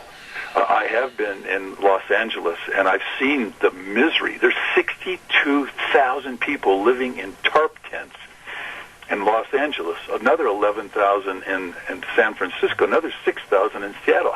I saw them. I literally pedaled my bike right through them at 12 miles an hour. We're talking about human degradation, complete lack of any sense of sanitation, of personal accountability, drug addicts, alcoholics, people that are not totally with their minds together, and yet we're bringing in millions and millions of these people from again, Sudan and Ethiopia and Somalia and Mexico and San Salvador, where all the drugs and all the where crime and drug cartels reign. We're bringing in all. And what do we think is going to happen with that? I would ask all of you to go to the newswithviews.com this morning, and I wrote a piece called "See You on the Other Side: COVID-19 Virus." And at the end of this thing, I just ask every reader, and I put all the points out of all the different kinds of death that's going on and all the consequences that are facing America right now. And I ask the reader, what do you think is going to happen if we stay on this same path here 30 years from now? And I'll tell you, your frustration is my frustration, because I see this happening to our kids, our children, and what's coming at our children if we don't stop it in our watch. This is our watch, fellow Americans. If we don't stop it on our watch, then there's no way it's going to be stopped by our children, because once again, all of Europe is being completely obliterated by immigration, and once it's there, once they land in your lap, once that next 100 million lands in America's lap, it's now our problem, and it's unsolvable, because it's unsolvable what's happening to Canada right now, and it's certainly unsolvable what's already happened to Europe. And the question is, do you want to have it happen here? When you somebody like Bernie Sanders or Biden or all the Democrats don't think that a sovereign nation is really worth it. Yeah. And the consequences are going to be so huge that there's no way to solve it once if we continue continue on this path. We are looking at and I hate to use the word crisis because it sounds like I'm fear-mongering, and I'm not trying to be, but we're looking at a situation now with the coronavirus where I think common sense should prevail. We should have limited access to perhaps going to meetings, lack of handshaking. We should try to stay away from situations that might encumber or increase the risk factor, especially to the elderly or people that have health problems. And I fall into that category. I just think that we have to be cautious, and we have to be educated, and we have to use common sense. All that being said is what they want to throw away and trash by having open borders and the lunacy, the Looney Tunes of Medicare for all. This country can't absorb everybody and give them health care. That's absolutely pathetically stupid. It is absolutely pathetically stupid. And again, we, the American people, the ones who go to work and pay our taxes and vote, we either take action and we elect somebody other than Joe Biden or other than a Bernie Sanders or other than anyone who is literally in favor of no more sovereignty for the United States of America and her people, or we're all going to become victims of what's happened to Europe. Your radio show, and I know you have more individuals on than me as to what's coming and what's happening to us. There's got to be more of us speaking up. There's got to be more of us literally making a stand for our country rather than what happened to Europe or what's happening to Canada right now. I mean, Canada is literally, Trudeau is driving that country headlong into a civil war, and it's going to happen faster there. And again, if it's not civil war, then what will happen is we'll simply continue to degrade. And most, if you have enough people imported from Somalia, and again, that the reality is we're importing people from Somalia by the hundreds of thousands of them. What happens when we import enough people from Africa and or India or all of these third world countries that have failed?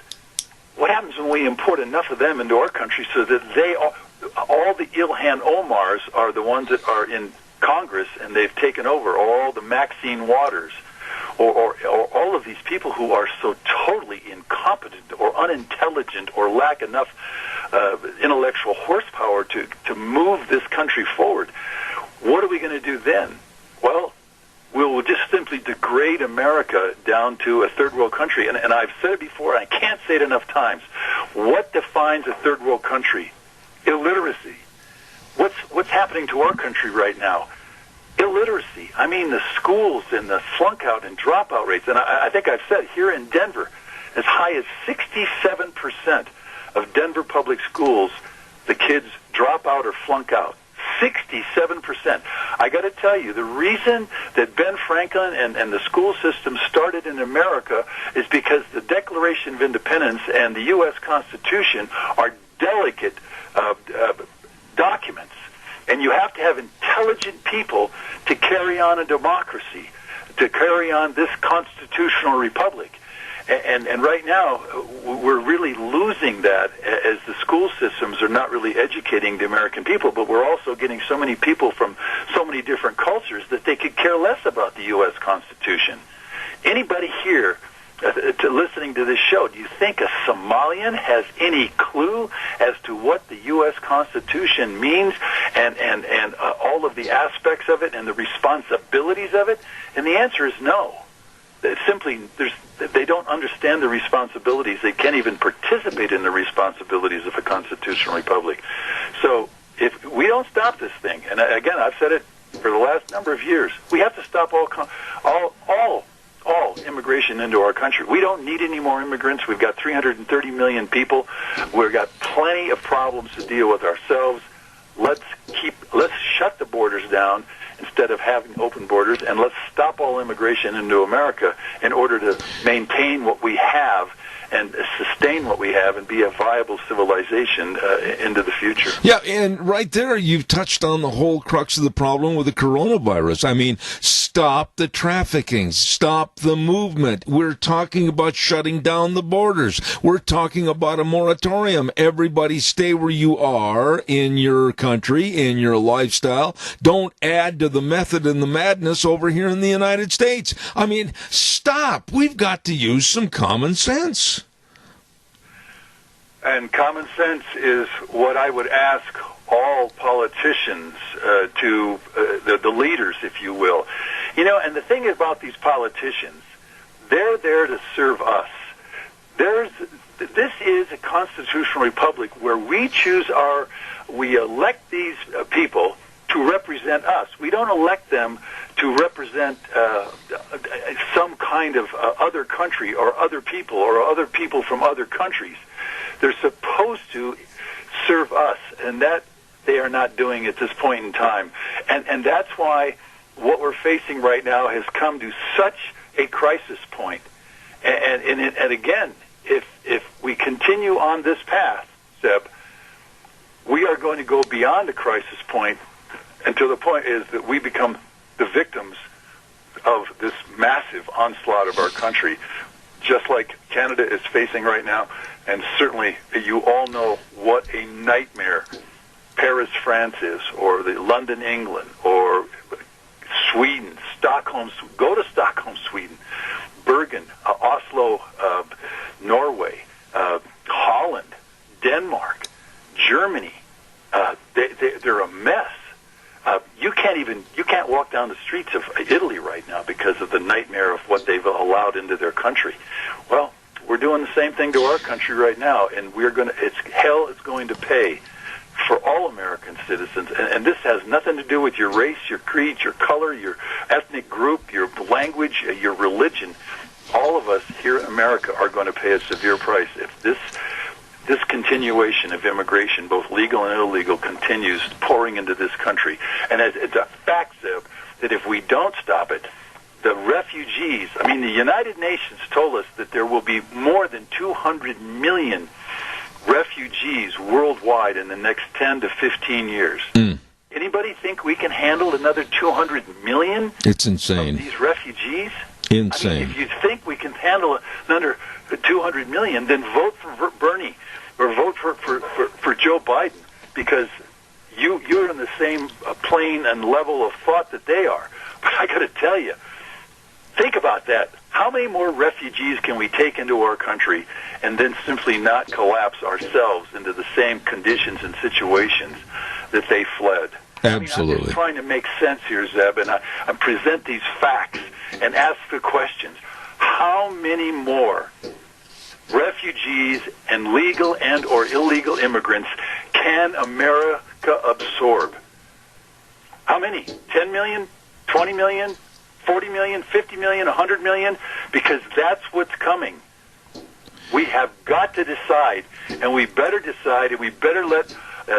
we should be telling Tucker Carlson. You should be telling Anderson Cooper. You should be talking Savannah Guthrie.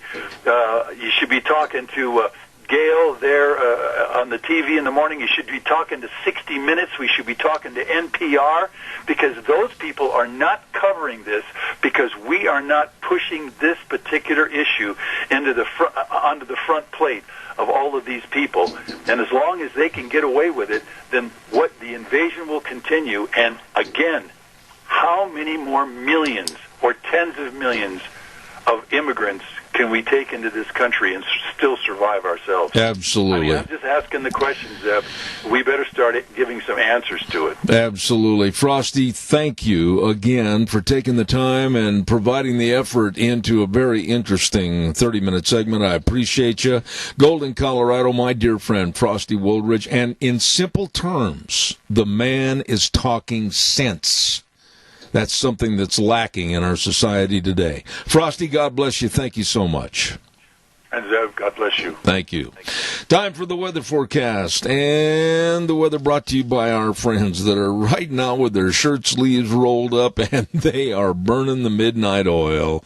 They are accounting services to the Minicash area and beyond for over 50 years. Phillips, Oaks, Goodwin, Crane, and Company. The very best of tax return preparation, tax planning, business consulting, retirement planning. Boy, I'll tell you what, they are busy right now. Why? Because they are the professionals serving you. Phillips, Oaks, Goodwin, Crane, and Company. Right now, here's Gina with the weather. We will see some sunshine for today, but precipitation is in the forecast for this week. Here's a look at your weather forecast. Mostly sunny skies, a light breeze out of the east-northeast at about 10 miles an hour, gusts as high as 21 miles an hour. We are expecting a high of 55 tonight. We do have a slight chance of rain showers, especially after midnight, partly cloudy skies with a low of 36 tomorrow, 40% chance of rain showers and thunderstorms in the afternoon. Now, some of these storms could produce small hail and gusty winds, mostly sunny skies, high of 56, 30% chance of rain showers and thunderstorms before midnight tomorrow night, with a low right around 32. That's a look at your weather forecast for 7th Rain. Thank you very much, Gina. Always a very good weather forecast. Thank you very much. Phillips, Oaks, Goodwin, Crane, and Company, serving you, your family, and your businesses, and helping folks that are starting a business or maybe changing over to a partnership or a corporation or want to expand their business. All these folks can be served by Phillips, Oaks, Goodwin, Crane, and Company, with offices in Burley and Rupert. Holy cow, coming up next hour, we've got Michael Fisher that's going to be on the program talking about homelessness in America and talk about all the problems. And then at 10:30 this morning, we're going to have Representative Fred Wood on from the Idaho Legislative Update. And quite frankly, Fred, as also a medical doctor, is going to answer a lot of questions about the coronavirus. So that's coming up this next hour. Want to remind you, too, about our friends at Cameron and Siemens Insurance, Highway 24 in Rupert. When you think about life insurance, health insurance, employee benefits, and all of this and more, you better pick up the phone and dial the number and make an appointment to help you get covered. Don't forget, 436-4424. That number again, 436-4424. They are very dedicated and responsive to your needs. And again, all it takes is a phone call to start the ball rolling. 436-4424, Cameron and Siemens Insurance in Rupert. Wow. Interesting program so far this morning with people that have really amplified the fears and how things need to be done and how they should be done regarding not only the coronavirus but other issues. And as I said, we're going to be talking to Michael Fuller coming up in just a few minutes after the CBS News. I want to remind you again, the Impact Zone public hearing meeting that was scheduled for the Murtaugh City Hall tonight, no, it is not going to happen. We will find out a rescheduling on the time, probably in 30 days, and we will put that on the air. So no public hearing tonight in Murtaugh. Right now, let's go to the news from CBS. I'll be back in 7 minutes.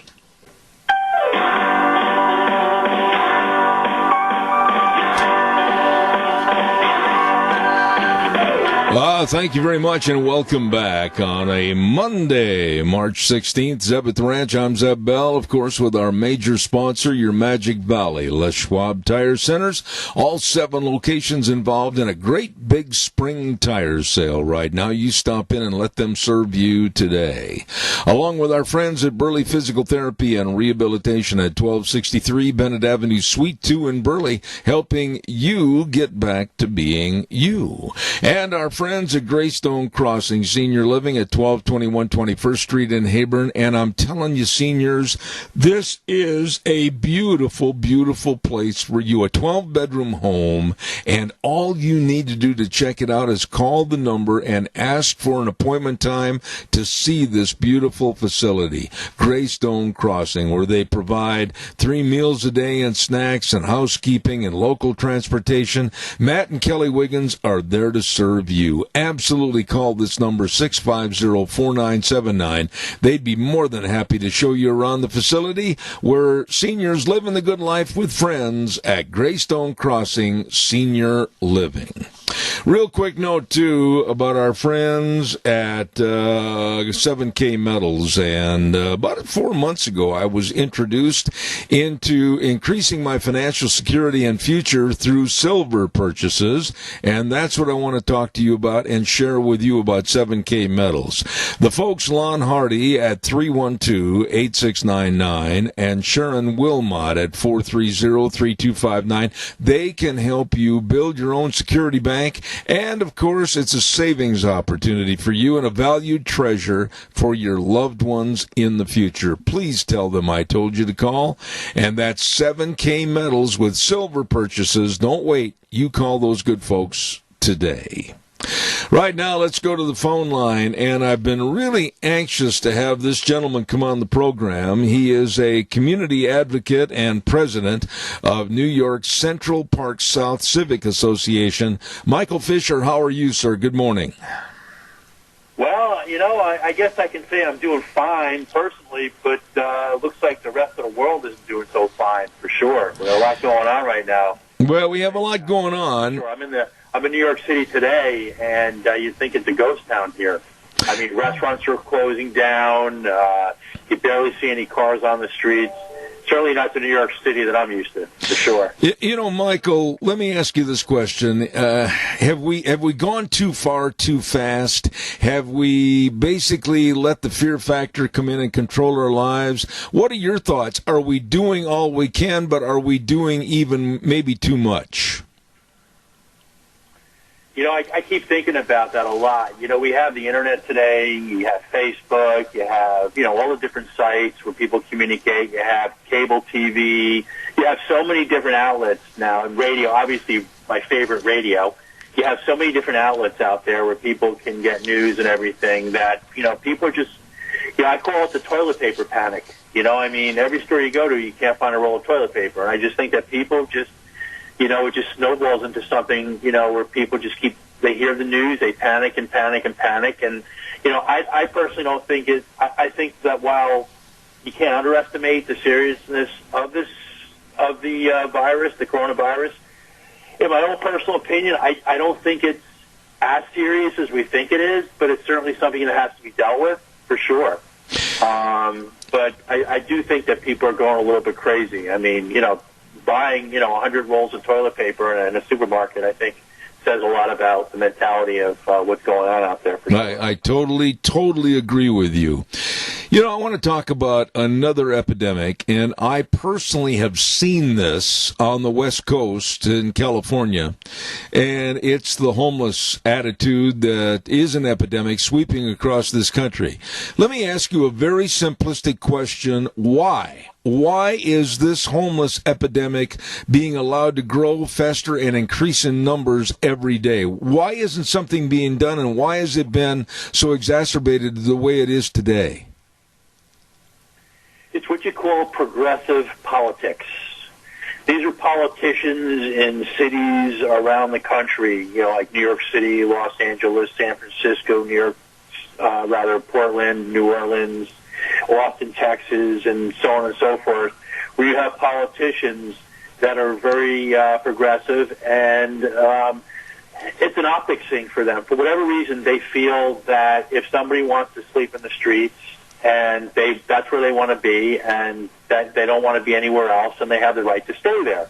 And if they want to defecate in the streets, they have a right to do that. If they want to pee in the streets, they have a right to do that.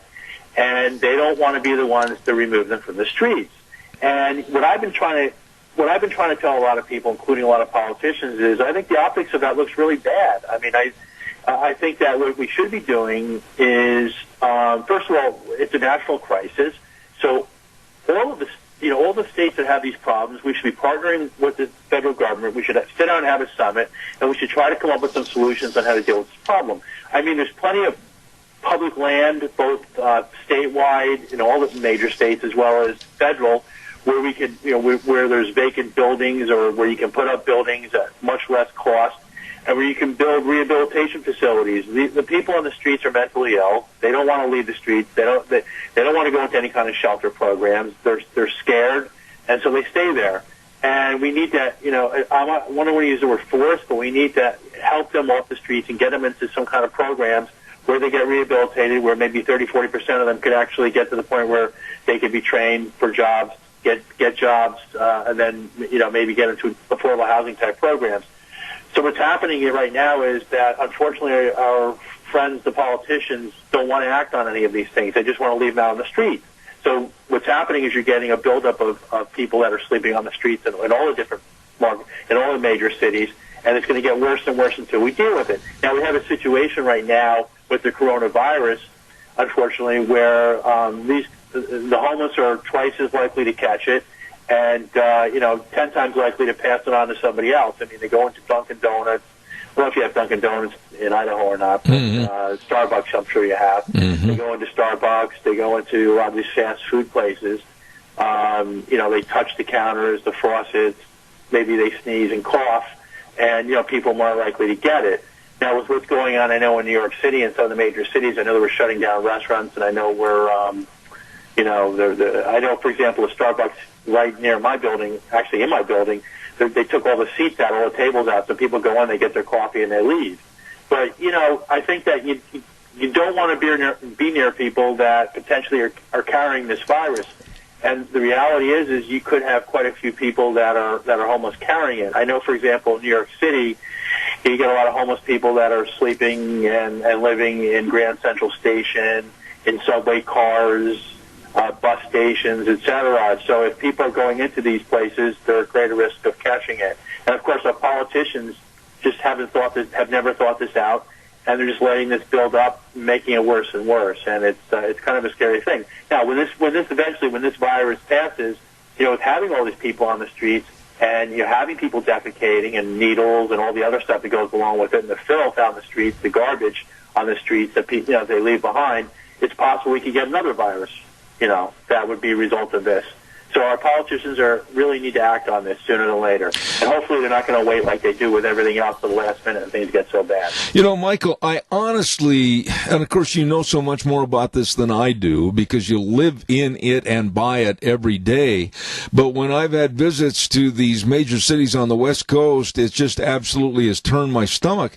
We really, and when I say we, I'm talking about the entirety of the United States, we could be bordering on a Middle Ages European black plague that would absolutely implement itself from sea to shining sea across this country. Could we not? I mean, look, I don't want to be the guy that tries to create fear and scare everybody, but sure, that's possible. I mean, if this thing gets worse and worse. I mean, if you look at San Francisco, for example, you've got tents all over the place. I mean, it's filthy. It's absolute garbage on the streets. And, it's a sad situation because the homeless people deserve a lot better than that. These are people that, most of which are mentally ill. They're going through a tough time in their life. A lot of them are drug addicts or alcoholics, or they have psychiatric problems where they need to be medicated. And we just abandon them. We let them, I hate to use this word, and people tell me it doesn't sound good when I use it, but we're letting them rot on the streets. These are people that they have a higher suicide level. They get sick very easily. They have weak immune systems. I mean, it's terrible. Yet these progressive politicians, and it's in all these major cities, are of the attitude, if they want to stay on the street, let them stay there. I mean, if somebody's on the street and they're a drug addict and they need help, and somebody approaches them and says, "We'd like to help you," you can't get them off the streets unless you go to court. You have to go to court to get them off the streets, to get them help. Now, if these people were 100% and knew what was really going on, of course they'd want help. But they're not all there. A lot of them are very depressed. I go on the streets and I walk around when the temperatures are, 20 to 40 degrees, when it's freezing out, or you get cold wind chill factors out there, and they're under their blankets and they're just miserable. They're miserable, and the politicians just have absolutely no passion to do anything to help these people out. And it's got to be a win-win for everybody. I mean, people that live in the cities where they have to live near this and they have to see this. I mean, we had a person go to the defecate right in front of our building, and the police can't even do anything about it. I mean, it's not fair to those people either. It's not fair to businesses to have to deal with that. I know in Grand Central Station, there's restaurants that some closing they're closing their doors now because they're going to have to, but some of which, were losing business because people weren't going into the restaurants because there were just so many homeless people there. I mean, I was on a subway, I won't go on the subways now, but a couple of weeks ago, I mean, there were a couple just laying on the floor in the car, and one person was sneezing, another person was coughing. I mean, you walk along the streets, you see the same things, and it's a really a terrible situation. And shame on the politicians for allowing this to happen. And really, what really bothers me is today I was reading the news, and our mayor de Blasio goes to the gym at 10, 11 o'clock every day. He spends a lot of time in the gym, and I just read that he was in the gym today. Now the city is basically shutting down. All the restaurants are shutting down. All the gyms are being required to be shut down. The gym, after today, the gyms can't be open. But he's in the gym today. I mean, this is our politicians. And up until about Sunday, the mayor didn't even want to close down the schools. Now, can you imagine that? You know, you're going through this crisis where basically the state's closing everything down, but he wanted to keep the schools open. And it wasn't until he got a lot of pressure from every politician in New York City, got a lot of pressure from the governor and everybody else, that he finally had to, give in and close down the schools. And what that makes me think of is just no common sense. When you have politicians that think like that, where's the common sense? So many decisions that politicians make, should border around common sense. Like if you see, when you see a city like San Francisco, where there's tents everywhere, garbage, defecating, and you're not doing anything about it, I say, where's the common sense? When I see somebody like Speaker of the House Nancy Pelosi spending all of her time trying to impeach a president over something so ridiculous and stupid, and doing everything she can to destroy this president, and yet she's got one of the worst homeless problems in the country on the West Coast, and she's not doing anything about it. Where's the common sense? Well, let me ask you this, and again, I don't mean to sound naive about this, but you're the expert. I mean, whether it's San Francisco, whether it's L.A., whether it's New York, I don't give a darn where it is with this problem getting bigger and bigger like a cancer every day. What about us, the common citizen, the citizenry of this country demanding, I mean damn sure demanding, that these so-called overpaid, underworked politicians do something? Why isn't there a hue and cry across this country to get something done now? Zeb, I feel like I'm the crying person. I have my day job, okay? I'm an ordinary citizen like you are. You're on the radio. You give your opinion every day, and I'm a guy that has a job, and but I'm frustrated with what I'm seeing in the city. So I've been raising my voice and as loud as I possibly can. But the problem is that we have in this country is you have people that don't vote. They complain, but they don't vote, okay?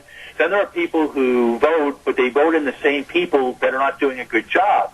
What we need to be doing as Americans is we need to look at voting as something that's an amazing privilege that we have that gives us the ability to control our country and throw people out of office when they're not doing their jobs.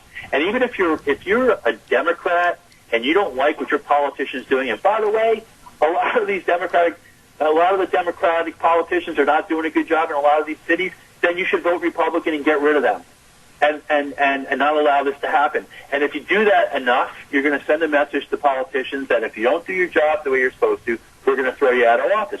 And the other thing is like what I'm doing right now, I mean, we need to form groups of people, like if you're not happy with what's going on, you need to form a large group of people and protest. Protesting is a great way to make your point and to make change. I'm surprised that we don't see a lot of protesting either in San Francisco, where the problem is really bad, or Los Angeles, or New Orleans, or any of these places, or New York. I mean, you would think there'd be a lot of protesting. That's something I was thinking of really doing is trying to get some protesting to happen. I mean, what's really sad is 90% of the people that are homeless are minorities, and it's just unacceptable that the politicians turn their heads on all these people and allow this to happen. But you made a very good point, and I blame it on the public, because we have the power to remove these people if we want. It starts from registering, voting, taking voting seriously, voting in all the elections, and getting rid of people who aren't doing their job. And, people like Nancy Pelosi has been in her job for so long, and she's done just such a horrible job in her own state. I mean, she lives in a mansion. She's got a wall around her house, and she's done absolutely nothing at all to solve the problem on the West Coast. You have a governor on the West Coast who was actually the guy was mayor of San Francisco, and on his watch, the entire city's become a disaster, with the homeless crisis, where they've abandoned the homeless, not doing anything to help them out, and then they elect him as governor. It makes absolutely no sense to me. I mean, what is going on out there with people that they're electing these knuckleheads in these positions, and they're not acting responsibly to do the right things and make common sense decisions? You're being very kind when you said knuckleheads.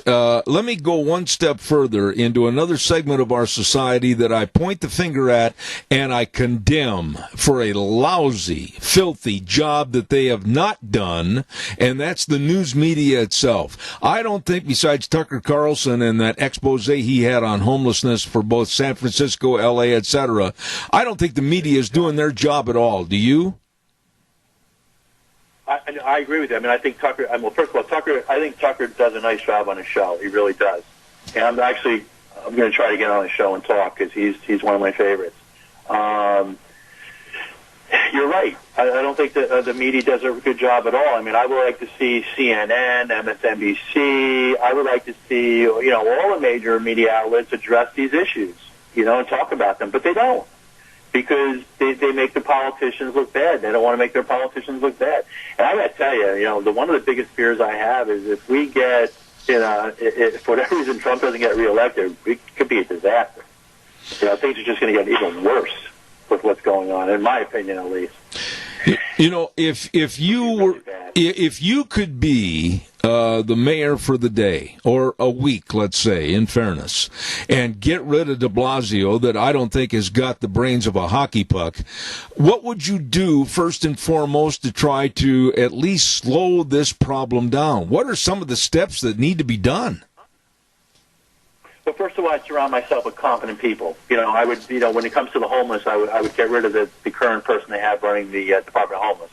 He's terrible, and he just has no passion whatsoever. He's a yes man, so I would get rid of him. I don't have respect for anybody who are yes people. If, you know what I mean? Like, don't take the job if you got to be a yes person, and that's what he does. And then I would bring in competent people. I would bring in people that have both government as well as private experience, because I think it's good to have both experiences. And what I would do is I would start taking a look at buildings that are currently vacant, owned by the state and federal government. I would look at maybe military bases going out of business. I would bring in people that are brilliant people, brilliant minds to create new programs to get people off the street into rehabilitation, into these types of facilities, and do whatever I can to help them out and try to push people to get it to the point where they get jobs. Now, not everybody's going to take jobs. You have much older people, and they're just not going to take jobs. But I wouldn't keep them on the streets. I would still keep them in some kind of facilities. But I would work towards trying to get people off of the streets and into jobs eventually once they're rehabilitated, and into some type of affordable housing. And I wouldn't be spending right now.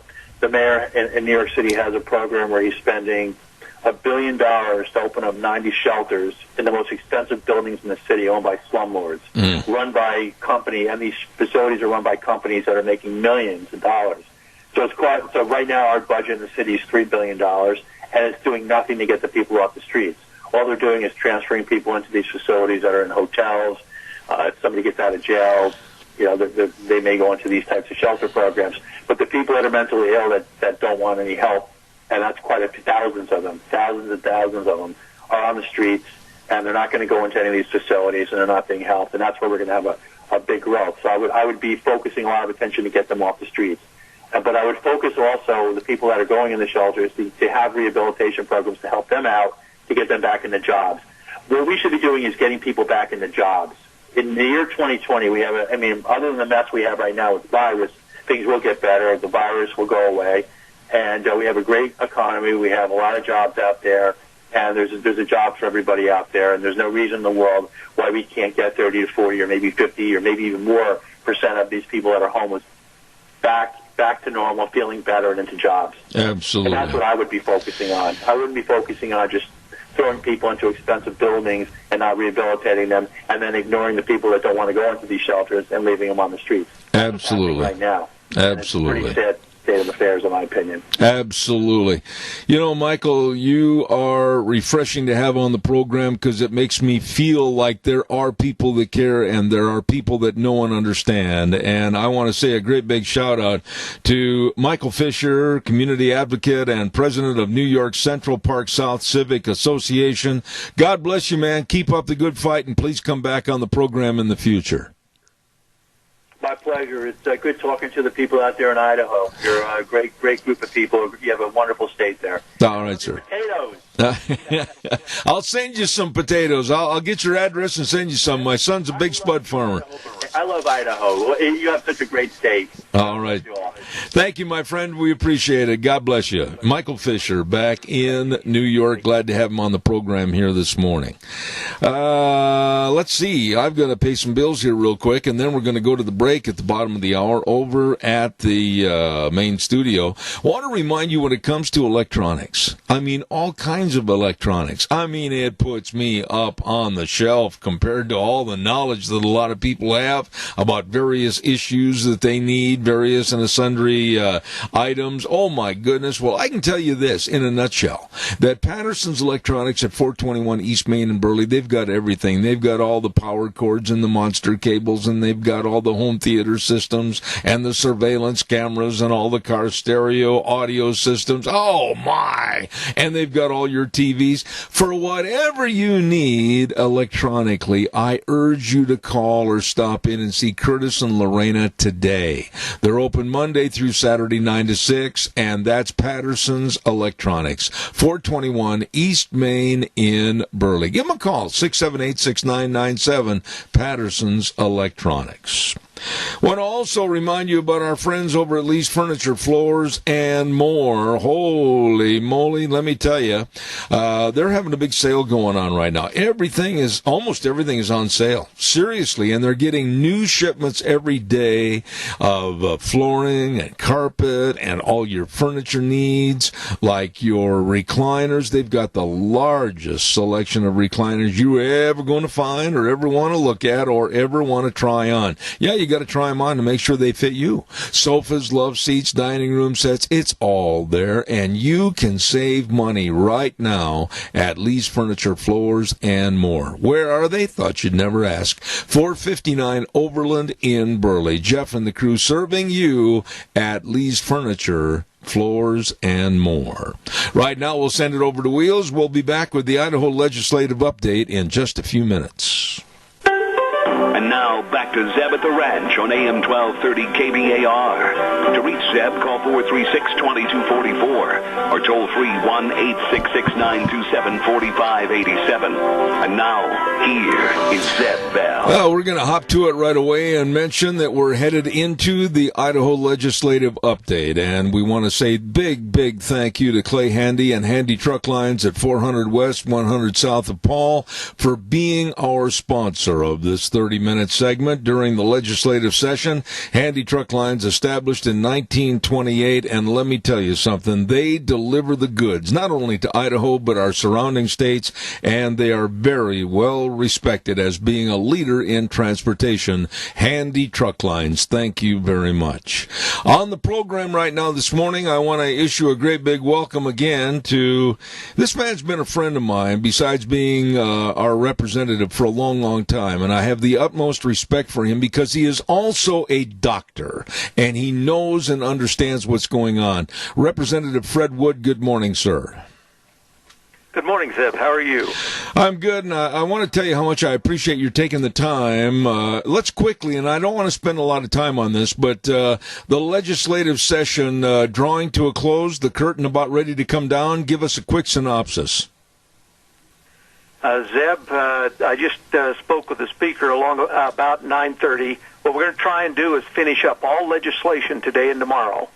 We have to wait a couple of days for all the legislation to be put together, go through the various stages, then get down to the governor's office, because we cannot sine die prior to making sure that every piece of legislation is on the governor's desk. So at this point in time, I think we can wind up tomorrow. Then Wednesday and Thursday, we will come in, go up and down the orders to get the legislation, and then sine die on Friday. I think we're in good shape to do that. That's the plan as of right now. Okay, Fred, one of the major items, and I don't care where you go, what you read, what you listen to, or what you watch, it's all going to be about the coronavirus hitting the United States.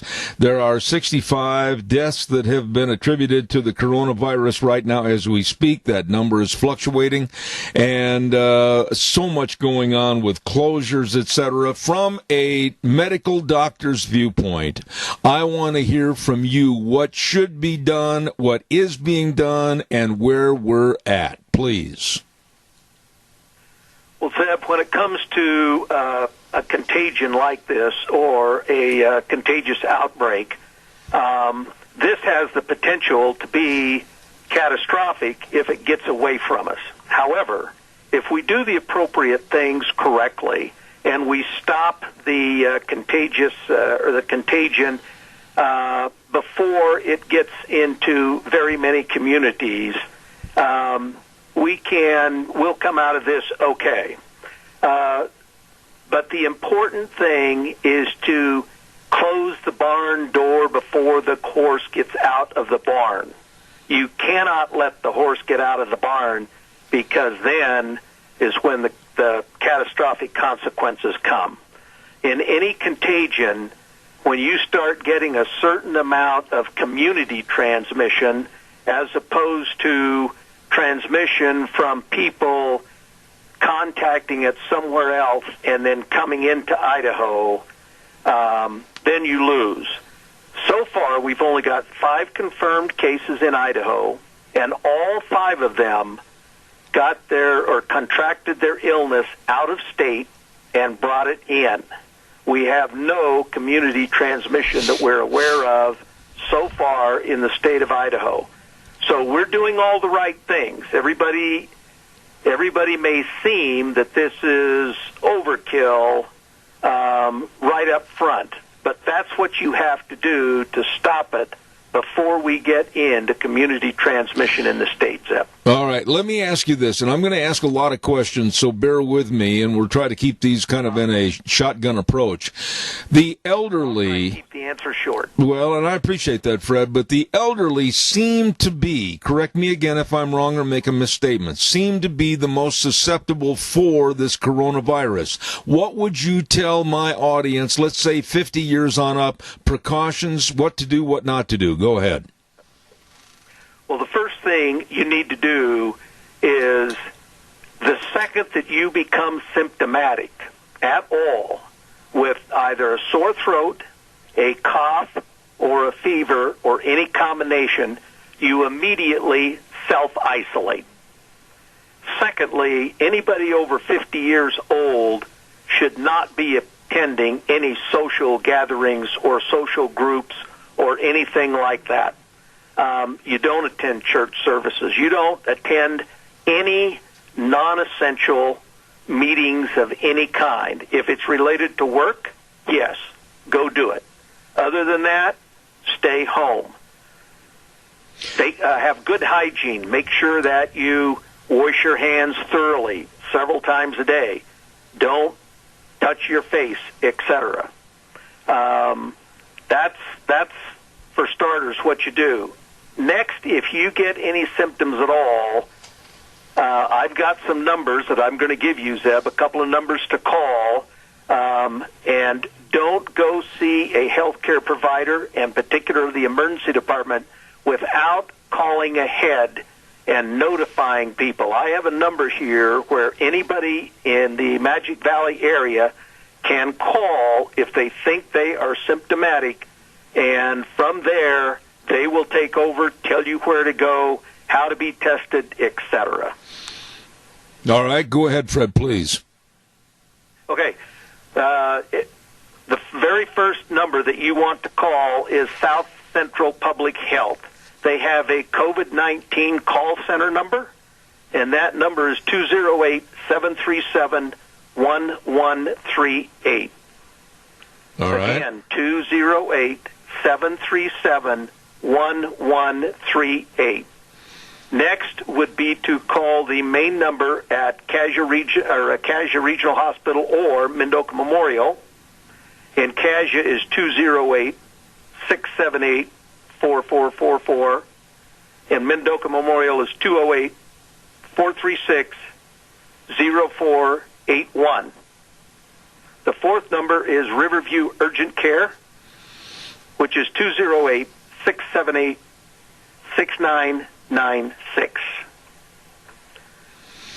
Now, I would also... I have that on an email, and I'll ship that email to you later today so that you can have it on the program every day that you're on. All right, and then also I will include, and I have the numbers for St. Luke's and Twin and other numbers, and so I'll make that an all-inclusive list. Now, you're going to send that to me, but I want to go back to something that I don't want to gloss over. I want to talk about symptoms. Now, when you said sore throat, etc., now everybody at this time of the year, and I'm not saying everybody, but those that do come down with a cold and or the flu, etc., they might experience the same thing, a little sore throat, a little nausea, whatever. How do we discern and understand what may or may not be? First of all, an awful lot of common colds, flus, etc., do not have a fever associated with it. And secondly, the coronavirus is not producing rhinorrhea, runny nose, okay? So those are two things that you can kind of observe, that if you have a significant runny nose and if you have no fever, then chances are you probably are not dealing with coronavirus. Coronavirus typically attacks the lungs. And so a cough, chest pain, sore throat, and fever, those are the things to be concerned about. Okay.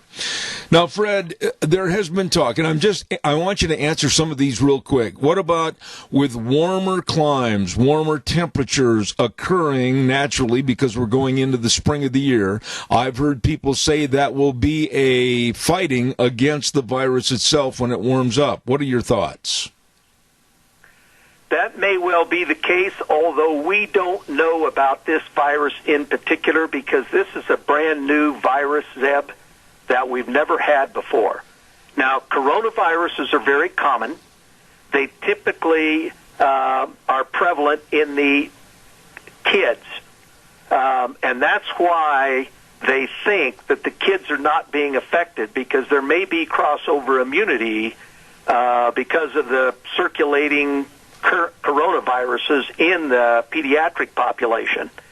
So if it acts like those viruses, there may well be a lull in the summer. We don't know that. That's just supposition.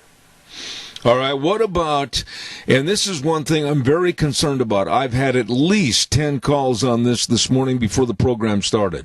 What about family members or friends going to visit the elderly either at hospitals or senior rest homes? No, they shouldn't go. What are your thoughts? No. In a word, no. And all you're going to do is because we now know, Zeb, that there are people who, before they develop symptoms, will shed virus for at least 24 hours before they have any symptom whatsoever. So you may think you're perfectly well, and in particular, don't go to the long-term care facilities or the nursing facilities. And unless it's absolutely necessary, I wouldn't go to an acute care facility either, principally for that reason, because pre-symptomatic people can shed the virus. Mm-hmm. Okay, Apparently, studies now indicate out of China through the World Health Organization that there are, particularly in young people, teenagers, etc., there will be asymptomatic carriers. Mm-hmm. Now, that's not been observed in the Western countries, but it has been observed in China, as I understand it. A man called me earlier this morning, and he was all distraught, thinking that maybe he had come in contact. He didn't say he had the virus, but he said he might have come in contact with someone that had it. And he was all distraught, thinking it was the end of the world and the end of their lives. Can you tell people something that is going to make them feel, well, wait a minute, if we do come down with it, it's not necessarily a death sentence. What are the things that need to be done if they do come down with coronavirus? What kind of medication, what kind of antibiotics, etc., are there for their using to get rid of the virus? Okay, so first of all, if that caller, if you know who that is, and if the caller is listening, I would immediately call the South Central Public Health line and talk to them. Good. They are interested in people who think they may have come in contact with somebody who had it. Good. And they have a series of questions that they will ask, and they can determine whether or not that's something to be concerned about. Secondly, with respect to what are we really looking at here? Well, basically the people that all people need to be concerned, but the people who really need to be concerned are the people who are over 60 years old, and particularly those people who have some kind of immune system deficiency, the most common being previous cancer therapy, chemotherapy, etc. And we have a lot of those people in the United States because we're fairly successful at treating cancer.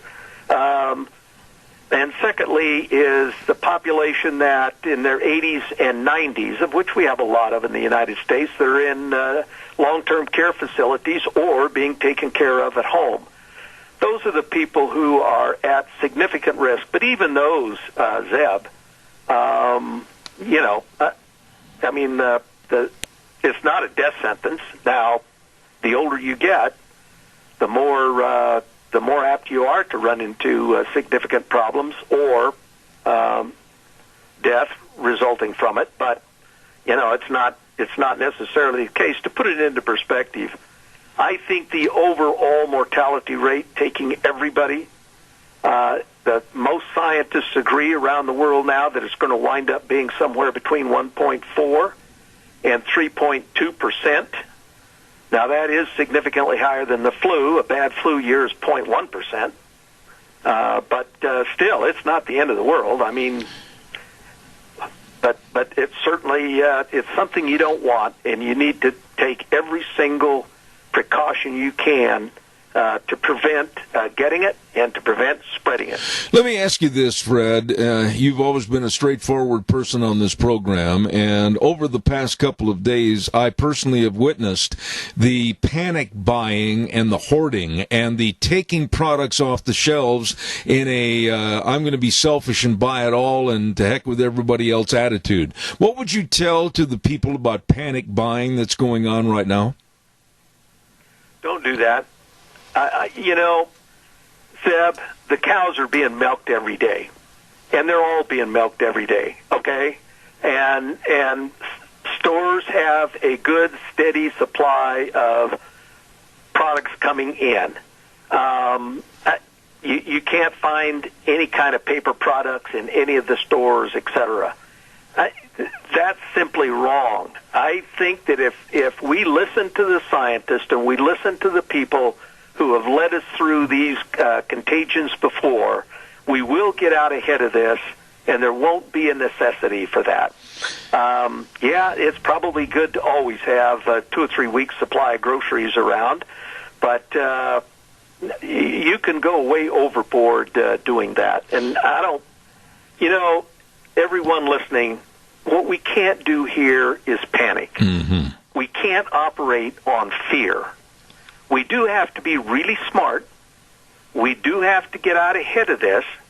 And when we say that you should not be engaging in any social activity that is absolutely not necessary to keep the economy going, we really mean it. But that's a bit of a problem for a few weeks or a couple of 3 months until we can stop and make sure that we don't get much community transmission here. But let's just be smart and not panic, and let's think. Let me ask you this part of it, and I'm almost out of time, but for the elderly or the seniors in our audience, instead of saying, well, Martha, we've got to run to town today and get groceries, maybe they might have someone younger in their family that could get the groceries and stop the seniors from exposing themselves around the public and in the area. Is that a good thing or a bad thing?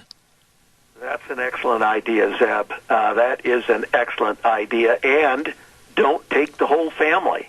If you've got a grocery list and you can go to town once a week to get whatever perishables, etc., you need, then do that and have a single member of the family do it, and don't take everybody else. Keep everybody else at home. Now, you being the doctor, I don't want to interfere with any layman's terminology, but is there anything else that we need to highlight or quickly say about coronavirus as it might be applicable to the audience listening here this morning? You can get on the CDC website, Zeb, and they will go through all of the steps of prevention, all of the steps of good personal hygiene, all of the signs and symptoms of what to be aware of.